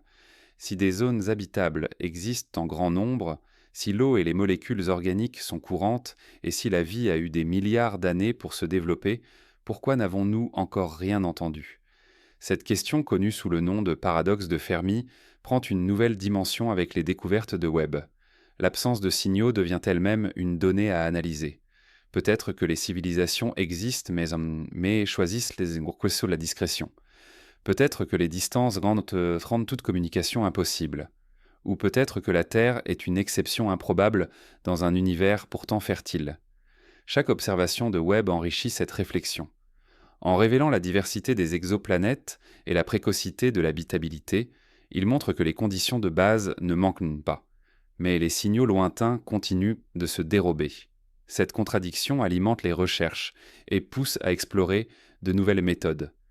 Peut-être faudra-t-il un jour combiner Webb avec des instruments encore plus spécialisés pour capter ce que nous n'avons pas encore perçu. Ainsi, la recherche des signaux lointains ne se limite pas à un espoir technologique. Elle devient une enquête cosmique, un test de nos hypothèses sur la vie et l'intelligence. James Webb ne capte pas directement ces messages, mais il éclaire le chemin en identifiant les mondes qui méritent notre attention. Et à chaque planète révélée, une question demeure. L'astrobiologie est une discipline relativement jeune, née du croisement entre l'astronomie, la biologie, la chimie et la géologie. Elle s'intéresse à une question qui paraît simple mais qui bouleverse notre vision du cosmos. La vie existe-t-elle ailleurs que sur Terre? Pour tenter d'y répondre, elle ne se contente pas de spéculer. Elle analyse les conditions physiques et chimiques nécessaires à l'apparition et à l'évolution du vivant. Le télescope James Webb, en scrutant les planètes, les lunes et les galaxies lointaines, devient un outil central de cette discipline. Ces observations ne démontrent pas encore la présence de vie, mais elles définissent le terrain sur lequel la question peut être posée de manière scientifique. Le point de départ de l'astrobiologie est la Terre elle-même. Notre planète constitue le seul exemple connu où la vie est apparue. Les scientifiques cherchent donc à comprendre quelles conditions particulières l'ont rendue habitable. La présence d'eau liquide, une atmosphère stable, une chimie riche en carbone et une énergie constante fournie par le Soleil sont des facteurs essentiels. Mais l'étude des environnements extrêmes terrestres, tels que les sources hydrothermales des abysses ou les déserts arides, a montré que la vie peut prospérer dans des conditions beaucoup plus variées qu'on ne l'imaginait. Ces découvertes élargissent le champ de ce qui est considéré comme habitable. James Webb s'inscrit directement dans cette logique. Ces spectres infrarouges permettent d'analyser la composition des atmosphères d'exoplanètes à la recherche de molécules clés. L'eau, le dioxyde de carbone, le méthane ou l'ammoniac sont autant de signatures surveillées avec attention. Individuellement, elles ne prouvent rien, mais leur combinaison peut révéler un déséquilibre chimique difficile à expliquer sans l'intervention de processus biologiques. L'astrobiologie repose précisément sur ce type d'indices, repérer non pas la vie elle-même, mais les conditions et les signaux qui pourraient en trahir la présence. Un autre fondement est l'étude des molécules organiques simples dans l'espace. Webb a déjà détecté des hydrocarbures aromatiques et d'autres composés carbonés dans des nuages interstellaires et des disques protoplanétaires. Ces molécules, bien qu'élémentaires, constituent les briques de la chimie du vivant. Leur présence répandue suggère que la matière première de la vie est abondante dans l'univers. L'astrobiologie ne part donc pas de zéro. Elle s'appuie sur le constat que la chimie organique est universelle et que la transition vers la biologie pourrait être une étape naturelle dans certains environnements. Les lunes glacées de notre système solaire illustrent parfaitement ce principe. Europa et Encelade possèdent des océans d'eau liquide sous leur surface. Des panaches éjectés dans l'espace contiennent non seulement de l'eau, mais aussi des molécules organiques. Ces observations, combinées aux capacités de Webb, offrent un parallèle direct avec les exoplanètes. Si des environnements similaires existent ailleurs, alors les ingrédients de la vie pourraient s'y trouver. L'astrobiologie ne cherche pas seulement à savoir si nous sommes seuls, mais aussi à comprendre quels types de mondes peuvent soutenir la vie. La discipline s'intéresse également aux échelles de temps. Sur Terre, la vie est apparue relativement tôt, moins d'1 milliard d'années après la formation de la planète. Cela pourrait indiquer que, lorsque les conditions sont réunies, la vie émerge rapidement. Mais son évolution vers des formes complexes et conscientes a pris beaucoup plus de temps. L'astrobiologie utilise ce contraste pour poser des hypothèses. Si la vie simple est courante, mais la vie complexe rare, alors l'univers pourrait être rempli de microbes invisibles à distance, mais presque dépourvus de civilisation avancée. Webb, en analysant des atmosphères et en identifiant des biosignatures potentielles, fournit les données nécessaires pour tester ce type de scénario. Un aspect fondamental est la distinction entre conditions nécessaires et conditions suffisantes. L'eau liquide, le carbone, l'énergie et le temps semblent nécessaires. Mais suffisent-ils ? Sur Mars, par exemple, des traces d'eau passée existent, et pourtant aucune preuve claire de vie n'a été trouvée. Cela montre que l'astrobiologie doit rester prudente. Webb permet de rechercher ces conditions sur des centaines de mondes différents afin de comparer les environnements et d'évaluer leur potentiel. C'est cette approche comparative qui fait la force de la discipline. Au lieu de s'appuyer sur un seul exemple, elle élargit le champ et cherche des régularités. Les fondements de l'astrobiologie ne se limitent pas aux planètes. Ils incluent aussi la dynamique galactique, la répartition des éléments lourds, l'exposition au rayonnement cosmique, la stabilité des environnements locaux influencent directement l'habitabilité. Webb, en observant des galaxies lointaines, montre que la chimie de la vie était possible très tôt dans l'histoire cosmique. Cela signifie que la vie aurait pu émerger ailleurs, bien avant la Terre. Si aucune trace n'est détectée aujourd'hui, cela pose un paradoxe que l'astrobiologie doit explorer. La vie est-elle rare, éphémère ou simplement difficile à reconnaître à distance ? La question des biosignatures est au cœur de la discipline. Une biosignature n'est pas seulement une molécule isolée, mais un ensemble de signaux cohérents indiquant une activité biologique. L'oxygène, par exemple, peut être produit par des processus géologiques, mais sa coexistence avec du méthane est difficile à expliquer sans la présence de vie. Webb est capable de détecter de telles combinaisons dans les atmosphères d'exoplanètes.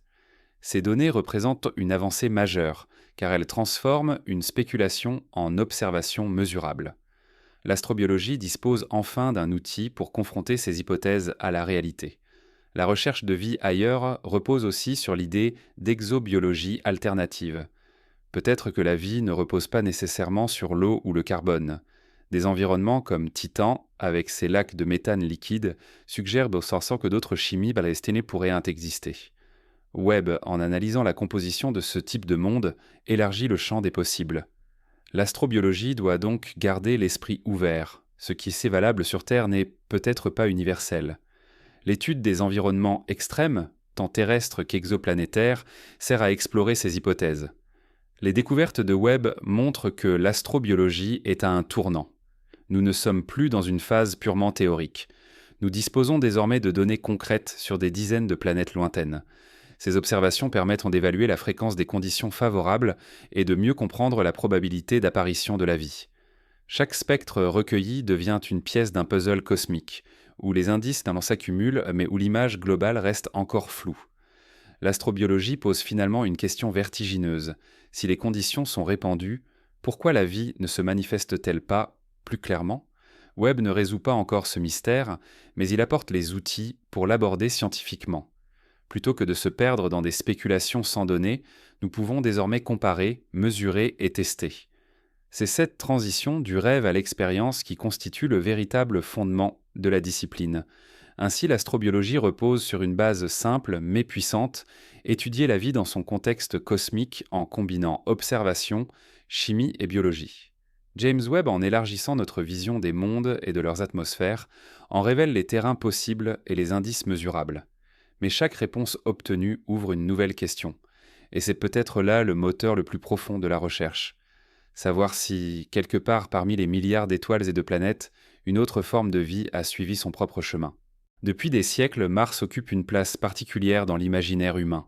Sa couleur rougeâtre, visible à l'œil nu, ses saisons comparables à celles de la Terre et sa proximité relative en ont fait une cible de fascination. Mais au-delà de la mythologie et de la curiosité, Mars est aujourd'hui considéré comme un véritable laboratoire scientifique pour l'astrobiologie. Contrairement aux exoplanètes, inaccessibles aux sondes, Mars est à notre portée. Les missions robotisées qu'il explore depuis plusieurs décennies permettent donc de tester directement des hypothèses sur l'habitabilité, la chimie de surface et la possibilité que la vie ait un jour existé en dehors de la Terre.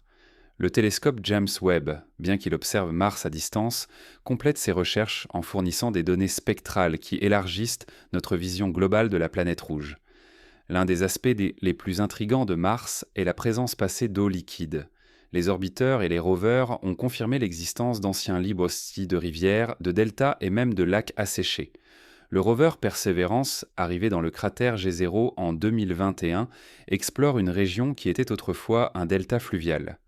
Ces instruments recherchent des roches sédimentaires capables de conserver des traces fossiles de vie microbienne. Webb, de son côté, peut analyser à grande échelle la composition de l'atmosphère martienne, détectant notamment la vapeur d'eau et surveillant la variabilité saisonnière.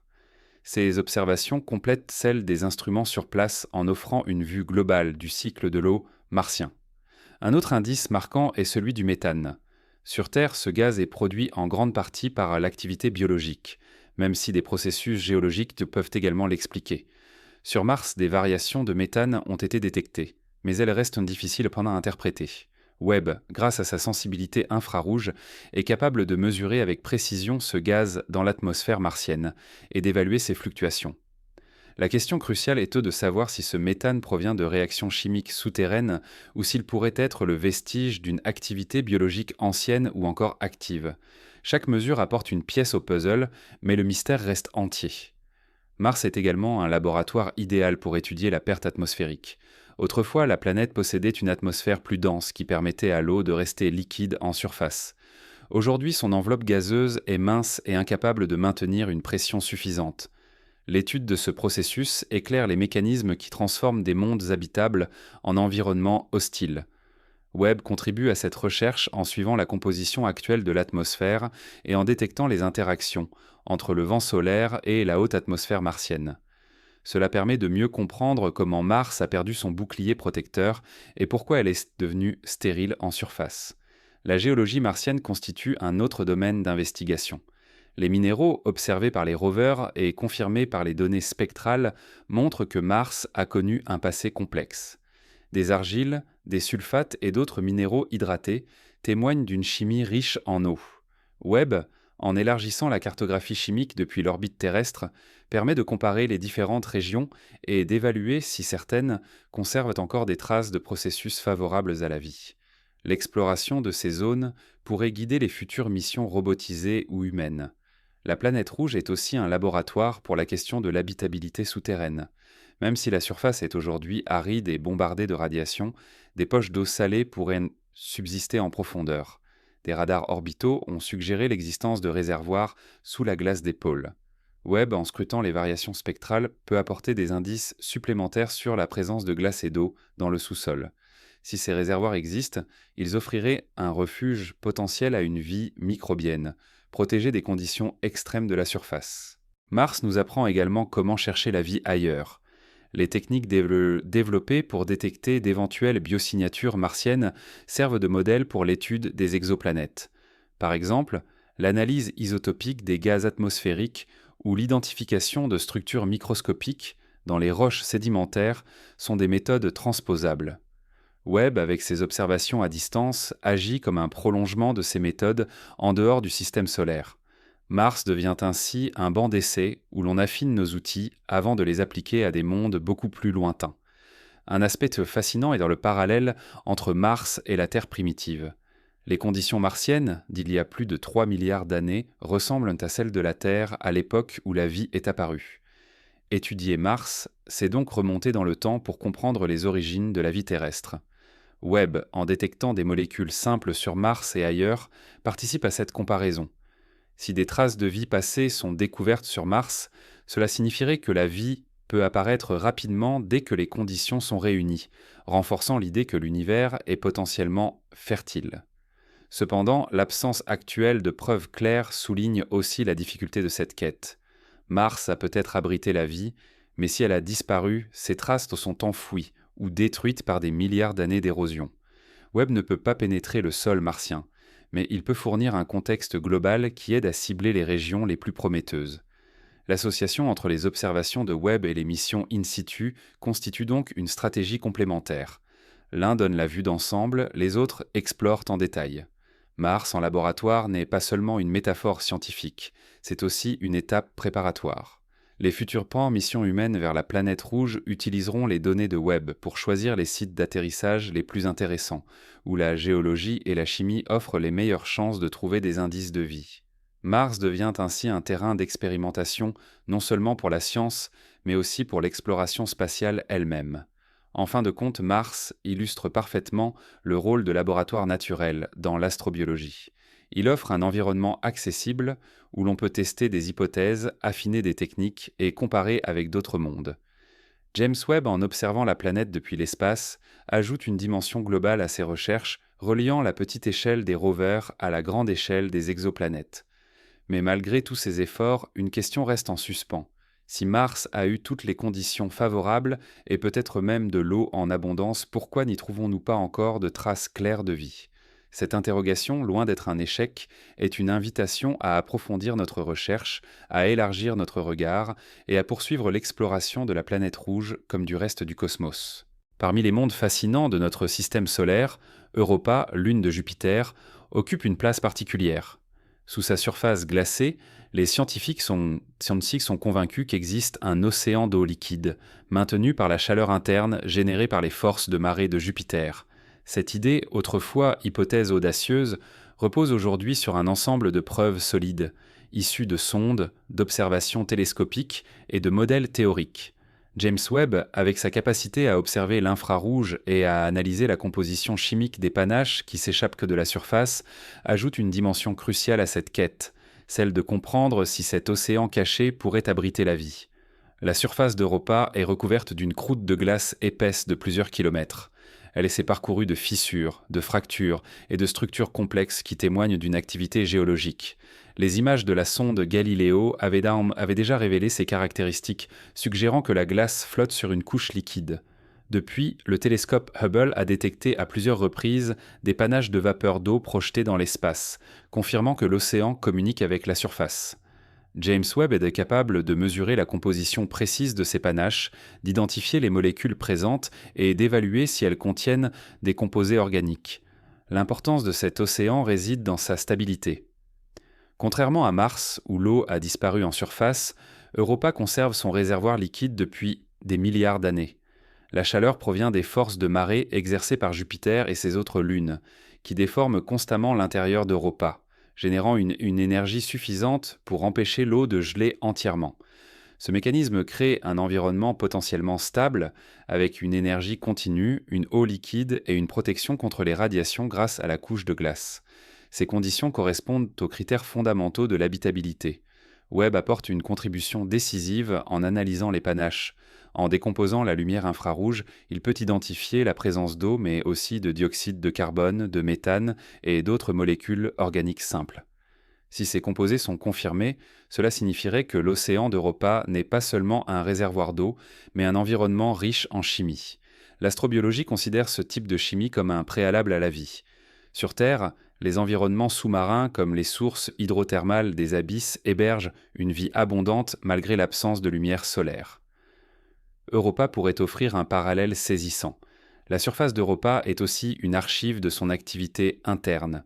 Les fissures stantes et les crevasses montrent que la glace est régulièrement renouvelée.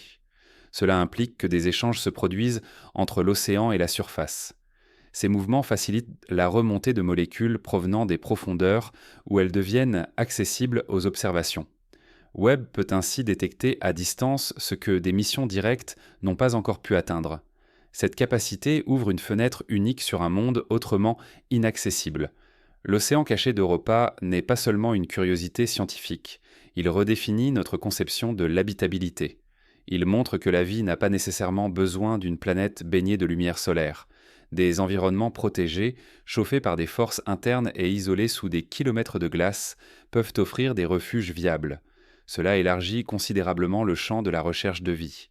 Webb, en confirmant la présence de molécules clés, démontre que ces environnements pourraient en être communs, non seulement dans notre système solaire, mais aussi sur les exoplanètes et exolunes. Europa illustre également la notion de convergence scientifique. Les données de Webb se combinent à celles des futures missions, comme Europa Clipper de la NASA, prévues pour les années 2030. Webb identifie les zones actives, les panaches, les régions de la surface les plus prometteuses. Ces informations guideront les instruments des sondes, optimisant les chances de succès. Loin de travailler isolément, Webb agit comme un éclaireur, offrant la perspective globale nécessaire avant une exploration rapprochée. Mais la question essentielle reste ouverte. Si un océan existe depuis des milliards d'années, pourquoi ne pas y trouver une forme de vie? Sur Terre, la vie a émergé rapidement après la stabilisation des océans. Si les conditions sont similaires, il est plausible que des microbes aient pu apparaître dans les profondeurs d'Europa. Leur éventuelle détection serait un bouleversement majeur, prouvant que la vie n'est pas un phénomène unique à la Terre, mais une conséquence naturelle de certains environnements. Webb ne peut pas confirmer cette présence directement, mais il peut détecter les indices chimiques qui rendraient ce scénario crédible. Europa est aussi une clé pour comprendre d'autres lunes glacées. Encelade, Titan et Ganymède possèdent également des océans souterrains. Les observations de Webb sur Europa servent de modèle pour analyser ces mondes. Si des similitudes apparaissent, cela renforcerait l'idée que les océans cachés sont fréquents et que les refuges pour la vie existent dans tout le système solaire. L'habitabilité ne se limiterait plus aux zones tempérées autour des étoiles, mais s'étendrait aux profondeurs de mondes apparemment inhospitaliers. L'étude d'Europa soulève aussi une réflexion sur les limites de nos modèles. Longtemps, on a cru que seule la surface d'une planète pouvait être habitable. Aujourd'hui, l'idée qu'une lune glacée, plongée dans les radiations de Jupiter, puisse être un refuge biologique change la donne. Webb illustre cette révolution conceptuelle en montrant que la chimie organique, l'eau et l'énergie peuvent se rencontrer dans des lieux inattendus. Cette découverte redéfinit les frontières de l'astrobiologie et invite à élargir la recherche bien au-delà des critères classiques. En observant Europa, nous ne cherchons pas seulement une autre Terre. Nous cherchons à comprendre la diversité des chemins que la vie pourrait emprunter. Webb apporte la preuve que les ingrédients de base sont présents et qu'ils persistent depuis des milliards d'années. La question suivante est inévitable. Si un océan caché existe depuis si longtemps, a-t-il eu le temps et les conditions nécessaires pour que la vie y trouve sa voie? Parmi toutes les lunes du système solaire, Titan, satellite de Saturne, se distingue comme un monde singulier et fascinant. Plus grand que Mercure, il possède une atmosphère dense et une surface où coulent des rivières et des lacs, non pas d'eau, mais de méthane et d'éthane liquide. Cette particularité en fait un laboratoire naturel pour étudier la chimie prébiotique, c'est-à-dire les processus qui peuvent conduire à la formation des briques élémentaires de la vie. Le télescope James Webb, en sondant Titan dans l'infrarouge, a permis d'analyser avec une précision inédite la composition de son atmosphère et de ses couches supérieures, révélant un monde où la chimie suit un chemin radicalement différent de celui de la Terre. L'atmosphère de Titan est composée majoritairement d'azote, comme celle de la Terre, mais elle contient aussi une proportion significative de méthane. Sous l'action du rayonnement solaire et des particules énergétiques de Saturne, ce méthane est fragmenté, donnant naissance à une variété de composés organiques complexes. Webb a détecté des hydrocarbures et même des traces de molécules aromatiques, qui pourraient s'assembler en structures plus grandes. Ces molécules se déposent ensuite à la surface sous forme de particules sombres, donnant à Titan son aspect brumeux et orangé. Cette chimie est d'autant plus fascinante qu'elle rappelle certains processus qui auraient pu se produire sur la Terre primitive avant l'apparition de la vie. La surface de Titan est tout aussi intrigante. Grâce à sa vision infrarouge, Webb peut pénétrer en partie à travers l'épaisse brume et observer les lacs et mers de méthane. Ces étendues liquides couvrent des régions entières, formant un véritable cycle hydrologique, mais basé sur des hydrocarbures au lieu de l'eau. Il existe des pluies de méthane, des rivières qui sculptent des vallées et des lacs qui s'évaporent pour alimenter les nuages. Ce cycle actif démontre que Titan n'est pas un monde figé, mais un système dynamique où la chimie atmosphérique et la géologie interagissent en permanence. La température de surface de Titan avoisine les – 180 degrés Celsius, bien trop froide pour permettre la présence d'eau liquide. Mais sous la croûte glacée, il pourrait exister un océan d'eau mélangé à de l'ammoniac. Ce double environnement, à la fois de surface dominé par le méthane et souterrain potentiellement aqueux, offre deux voies différentes vers l'habitabilité. Webb, en identifiant les signatures chimiques dans l'atmosphère et sur la surface, contribue à évaluer si Titan est un monde où une chimie complexe a pu évoluer, voir si elle pourrait un jour donner naissance à une forme de vie radicalement différente de la nôtre. Un aspect marquant des données de The Web est la détection de molécules prébiotiques comme l'acétylène, l'éthane et d'autres hydrocarbures complexes. Ces molécules sont considérées comme des briques fondamentales de la chimie organique. Sur Terre, elles auraient en joué un rôle clé dans la formation des premières molécules biologiques. Sur Titan, elles se forment naturellement dans l'atmosphère, puis s'accumulent en surface. Cela suggère que Titan pourrait être un modèle unique pour comprendre comment la matière organique évolue dans un environnement sans eau liquide. Titan n'est pas seulement intéressant pour l'astrobiologie, il est aussi un miroir pour nos modèles théoriques. Il montre que la vie pourrait émerger dans des environnements qui n'ont rien à voir avec la Terre. Si une chimie complexe peut se développer à des températures extrêmement basses, dans un milieu dominé par le méthane, cela signifie que la définition de l'habitabilité doit être élargie. Webb, en confirmant la diversité chimique de Titan, ouvre la voie à une vision plus souple, où la vie pourrait reposer sur d'autres liquides et d'autres structures moléculaires. Ce monde offre également une perspective comparative précieuse. En étudiant Titan, les scientifiques peuvent reconstituer des scénarios plausibles pour la Terre primitive. Il est possible que, il y a plus de 4 milliards d'années, notre planète ait connu des atmosphères riches en méthane et en composés organiques, avant que l'eau et l'oxygène ne dominent.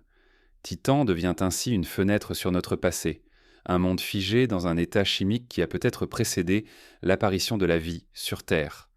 Webb, en détectant et en quantifiant ces molécules, permet de rapprocher deux histoires séparées par des milliards d'années mais liées par une logique commune. Un autre point d'intérêt est la dynamique atmosphérique de Titan.